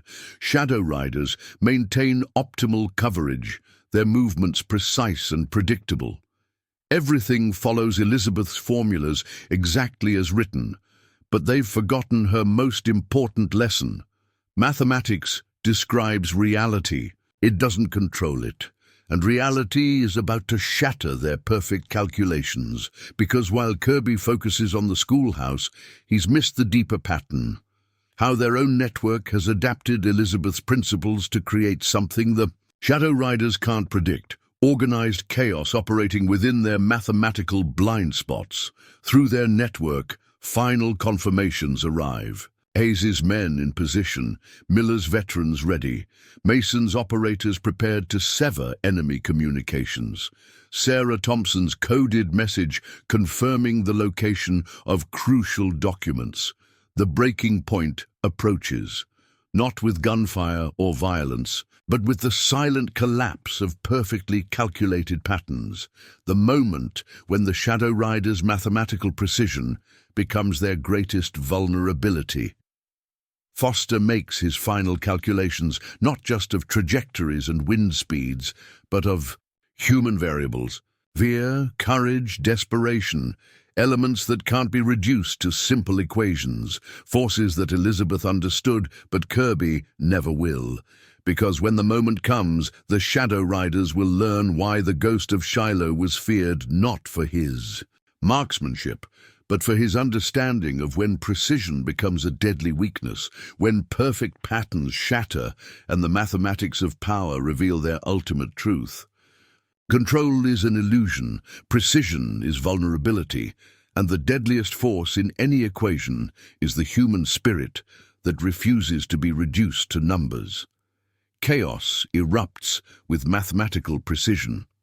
As Kirby threatens the schoolchildren, Foster's network springs their trap.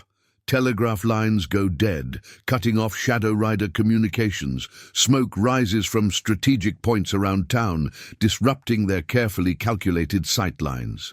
Each disruption follows Elizabeth's theories of systematic destabilization, creating cascading effects that multiply beyond mathematical prediction. Something's wrong, Kirby realizes, feeling his perfect system start to fracture. His eyes dart between tactical positions, recognizing patterns he can no longer control. Check the perimeter, maintain formation, but his men's movements are too rigid, too predictable. They follow Elizabeth's defensive protocols exactly as written, making them vulnerable to the very principles they're trying to employ. Each response creates new weaknesses, each adjustment exposing more blind spots. Through his scope, Foster watches Shadow Riders responding to the disruption. Their precise formations begin to break down as unexpected variables multiply. Junior members panic. Veterans hesitate, command structure fragments. Just as Elizabeth's theories predicted, perfect systems become brittle under pressure. In the schoolhouse, Rebecca implements their counter-strategy. Her students, appearing to cower in fear, are actually positioning themselves according to carefully calculated patterns. Each movement is designed to create specific psychological effects on their observers. Your mathematical control has a fundamental flaw, she tells Kirby, her voice carrying precise mathematical frequencies that Elizabeth had calculated for maximum psychological impact. You assumed everyone in Liberty Creek was a variable to be controlled. You never considered they might be agents of chaos. On cue, her students reveal their true role. Each child represents a family in the resistance network. As they scatter in seemingly random patterns, they create precisely calculated disruptions in the Shadow Riders' control grid. Their movements follow Elizabeth's principles of controlled chaos, appearing random while actually following deeper mathematical patterns. "Stop them!" Kirby orders, but his men hesitate. Elizabeth's formulas dictate specific responses to civilian interference, responses that Foster's network has already anticipated and countered. Each hesitation creates new variables. Each delayed reaction compounds their systemic failure. The town erupts in controlled chaos. Hayes's deputies emerge from hidden positions, their movements deliberately irregular. Miller's veterans create tactical confusion, using Elizabeth's principles against their enemies. Mason's operators flood telegraph lines with mathematical noise, not just jamming communications, but creating false patterns that further disrupt enemy coordination. Through their own network, Foster observes similar patterns of revolution, spreading across the territory. Other towns throw off the Shadow Riders' mathematical control, using Elizabeth's principles of organized chaos to shatter their precision. "Your mistake," Foster transmits through their makeshift telegraph system, "was thinking Elizabeth's mathematics was about creating perfect systems. She was actually proving why perfect systems always fail. Every equation contains the seeds of its own collapse." Sarah Thompson's appearance in the street isn't random. It's the culmination of carefully planned mathematical disruption. She carries documented proof of the Shadow Riders' operation, banking records showing systematic corruption, telegraph logs proving conspiracy, mathematical proof of their methodical oppression. The Shadow Riders' response is predictable, exactly as Foster's network planned. Their attempts to silence Sarah follow patterns they'd calculated in advance. Each move they make exposes new vulnerabilities. Each threat they issue reveals more of their weaknesses. Kirby watches helplessly as his men's formations dissolve. The mathematical precision he trusted becomes a trap, every textbook response creating new opportunities for Foster's network to exploit.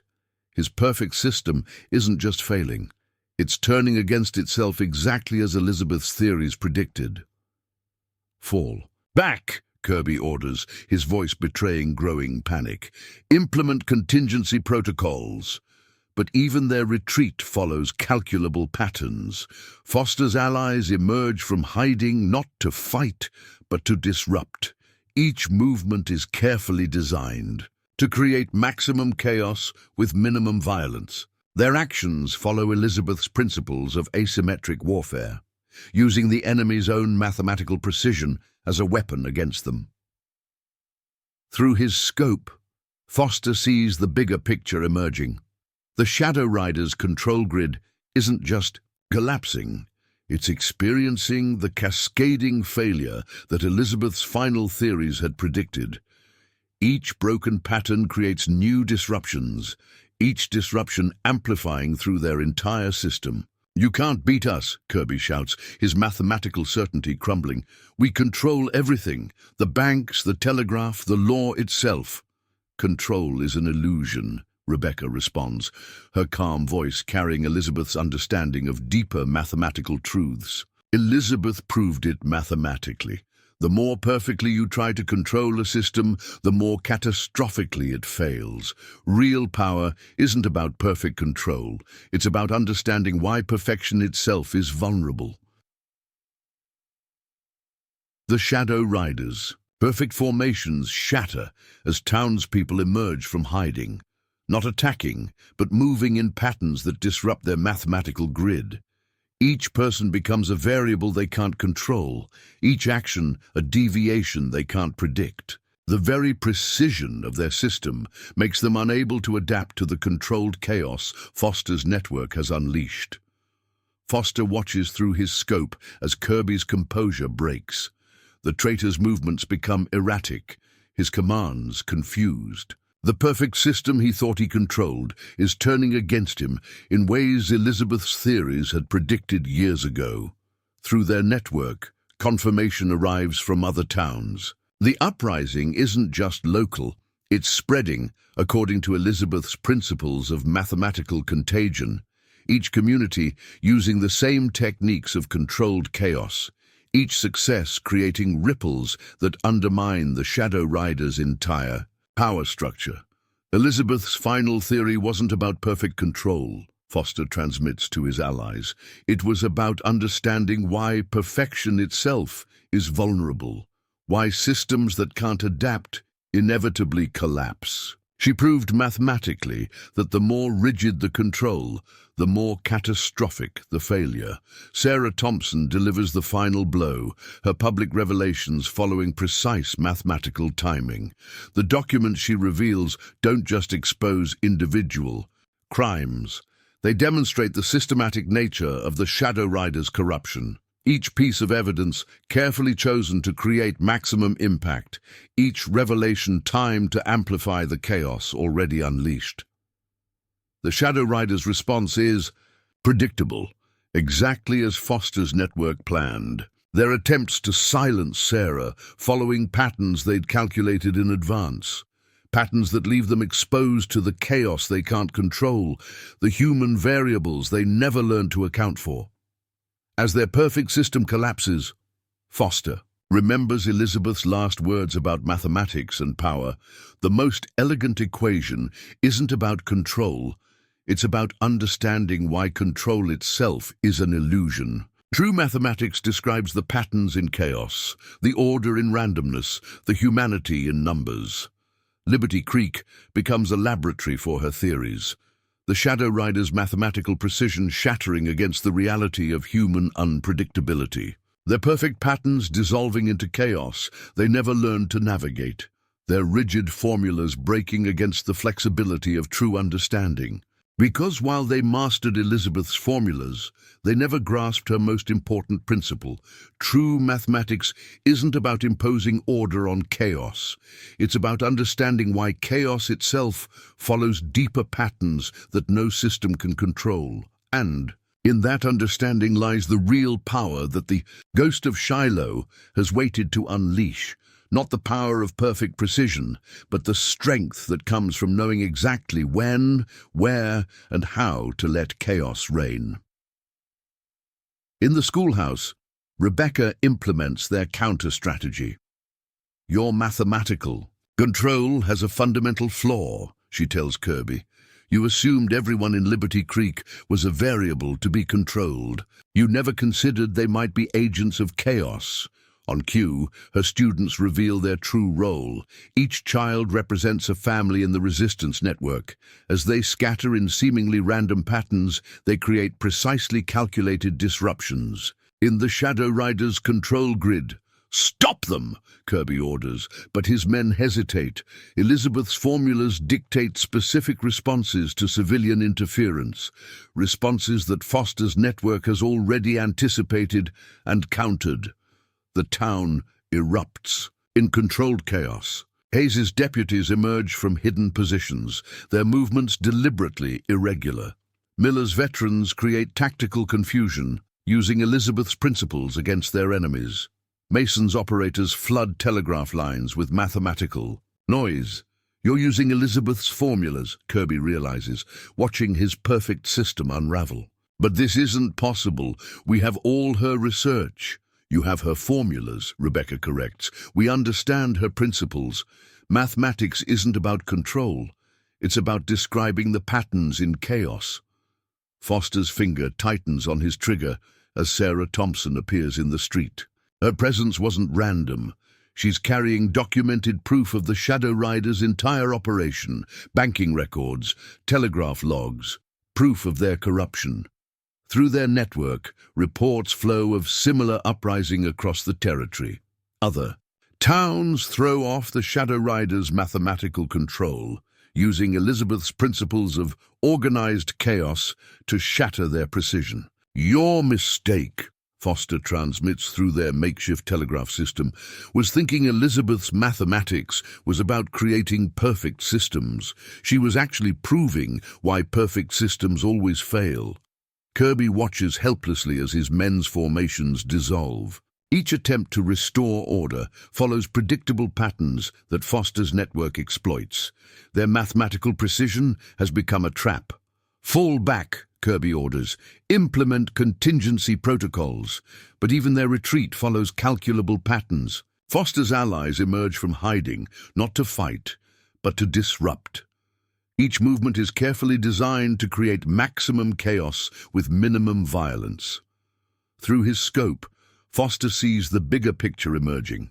The Shadow Rider's control grid is collapsing, not from direct assault, but from mathematical principles they never understood. Elizabeth's final theorem playing out in real time. "You can't beat us," Kirby shouts, growing desperate. "We control everything. The banks, the telegraph, the law itself." "Control is an illusion," Rebecca responds calmly. "Elizabeth proved it mathematically. The more perfectly you try to control a system, the more catastrophically it fails.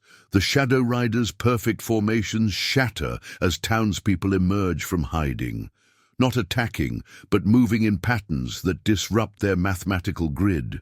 Each person is a variable they can't control, each action a deviation they can't predict. Foster watches through his scope as Kirby's composure breaks. The traitor's movements become erratic, his commands confused. The perfect system he thought he controlled is turning against him. Through their network, confirmation arrives. Other towns are rising up, using the same principles of controlled chaos. The Shadow Riders' mathematical precision became their greatest weakness.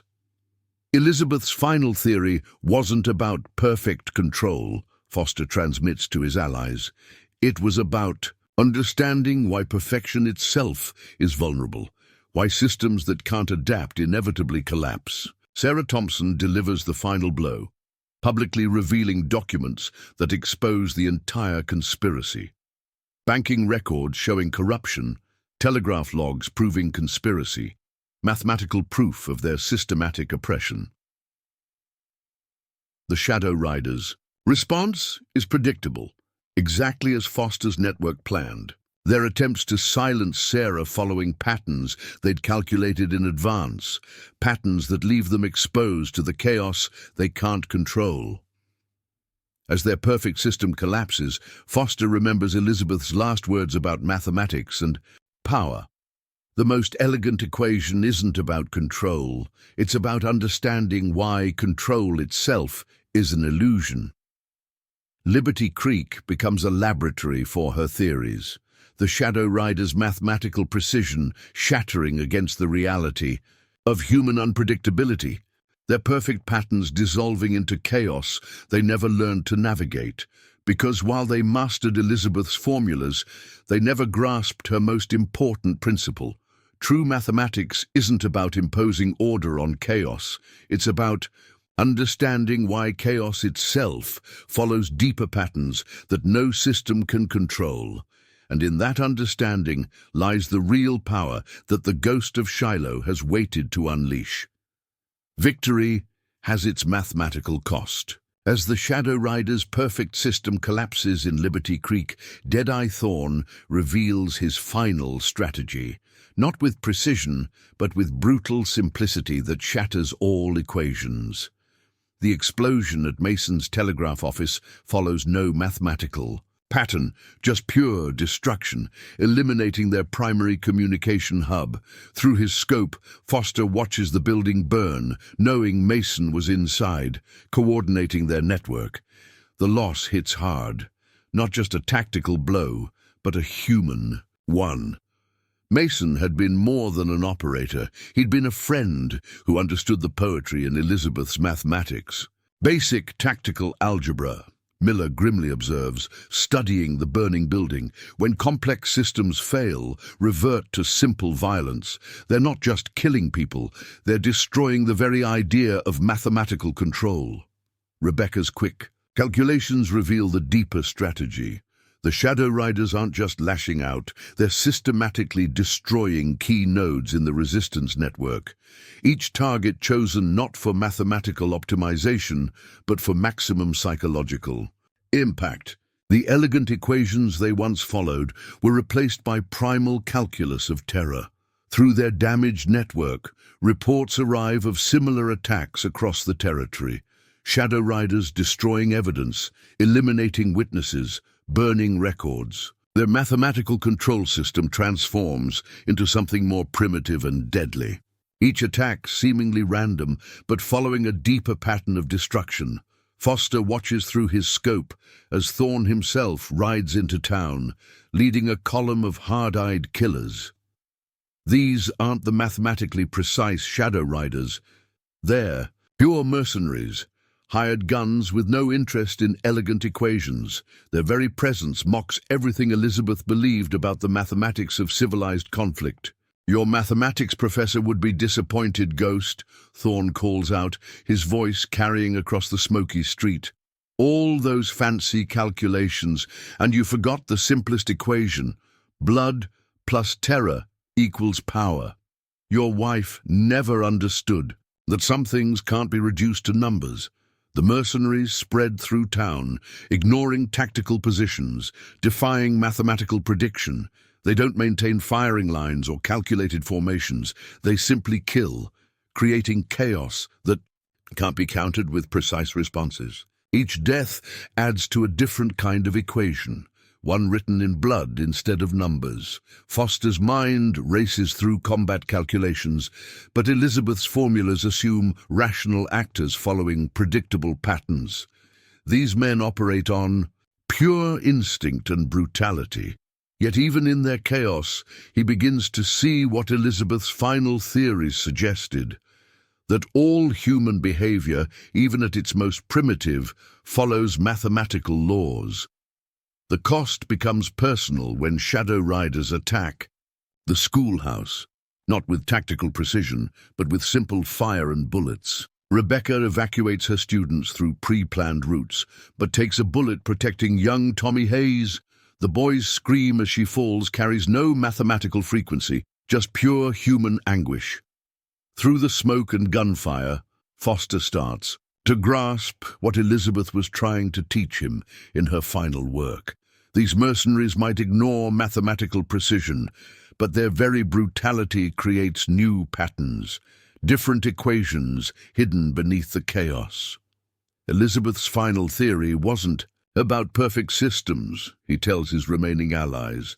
It was about finding order in chaos, understanding that even random violence follows predictable patterns, if you know where to look. As night falls over the burning town, Foster makes his final calculations. Not the precise mathematics of tactical shooting, but the primal equations of survival and revenge. He watches Thorne's men celebrating their apparent victory, seeing patterns in their very abandonment of pattern. "You're right about one thing, Thorne," he calls out into the darkness. "Some things can't be reduced to numbers, but everything follows patterns, even men who think they've escaped mathematics entirely." The ghost of Shiloh's last shot doesn't follow Elizabeth's elegant formulas. Instead, it obeys older mathematics, the simple algebra of justice, the geometry of retribution. Thorne falls without understanding that his very rejection of mathematics made him mathematically predictable. In the aftermath, as Liberty Creek begins to rebuild, Foster understands Elizabeth's final lesson. True mathematics isn't about controlling chaos or creating perfect systems. It's about understanding the patterns that exist in everything, even in the hearts of men who think they've abandoned all patterns.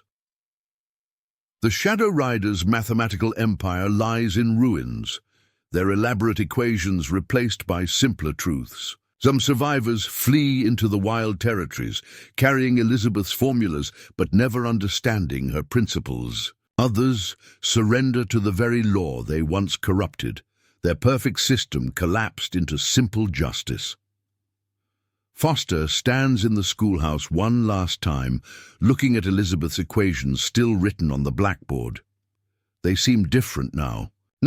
Not just formulas for control, but descriptions of how the world really works. How even the most chaotic violence follows mathematical laws. How every attempt to escape just creates new patterns. Rebecca recovers slowly, her wound a reminder that some equations must be written in blood before they can be understood. She'll continue teaching Elizabeth's mathematics, but with new understanding, not as tools of control, but as ways of seeing the hidden order in apparent chaos. The ghost of Shiloh rides out of Liberty Creek as autumn approaches. His legend grows, not just as a marksman, but as someone who understood the deepest mathematics of all, the patterns that govern human nature itself. Behind him, Elizabeth's formulas live on, but transform.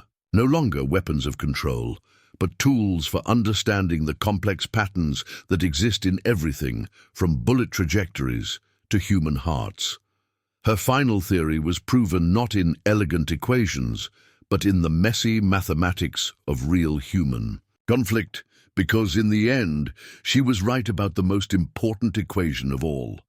The mathematics of power isn't about creating perfect systems or controlling chaos. It's about understanding that even in the darkest chaos, patterns emerge.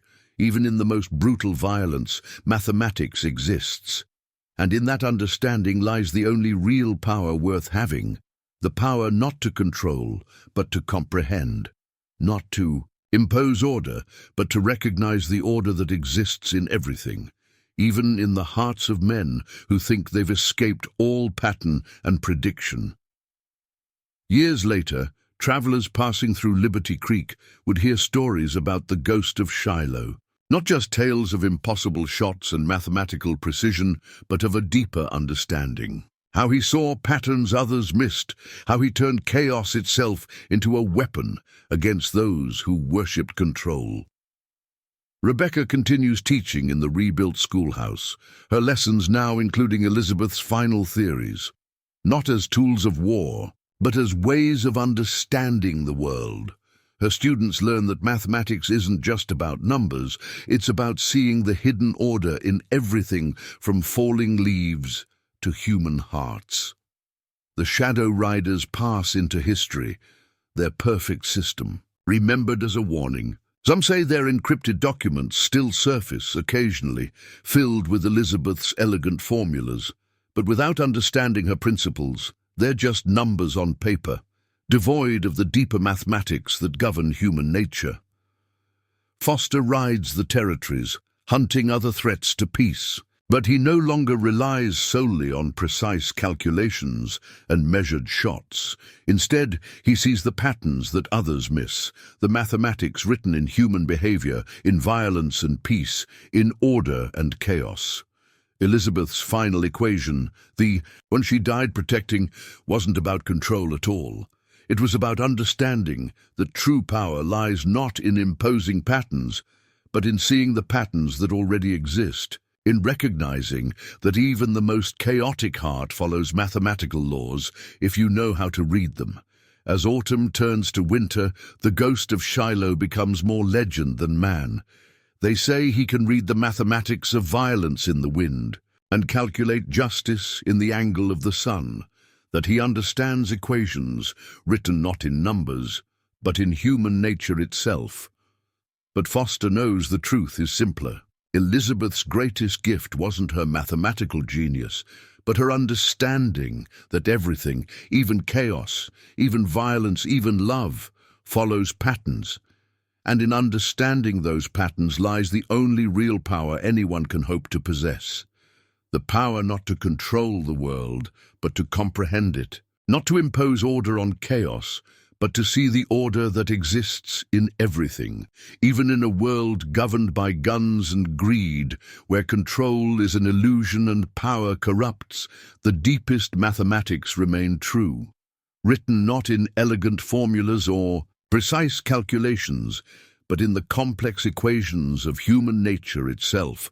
And sometimes, as the ghost of Shiloh learned, the only way to solve those equations is with blood and courage, with sacrifice and understanding. Because in the end, the most important mathematics isn't written in numbers at all. It's written in the patterns of human hearts, in the geometry of justice, in the algebra of redemption, and in that final calculation, even the ghost of Shiloh finds peace.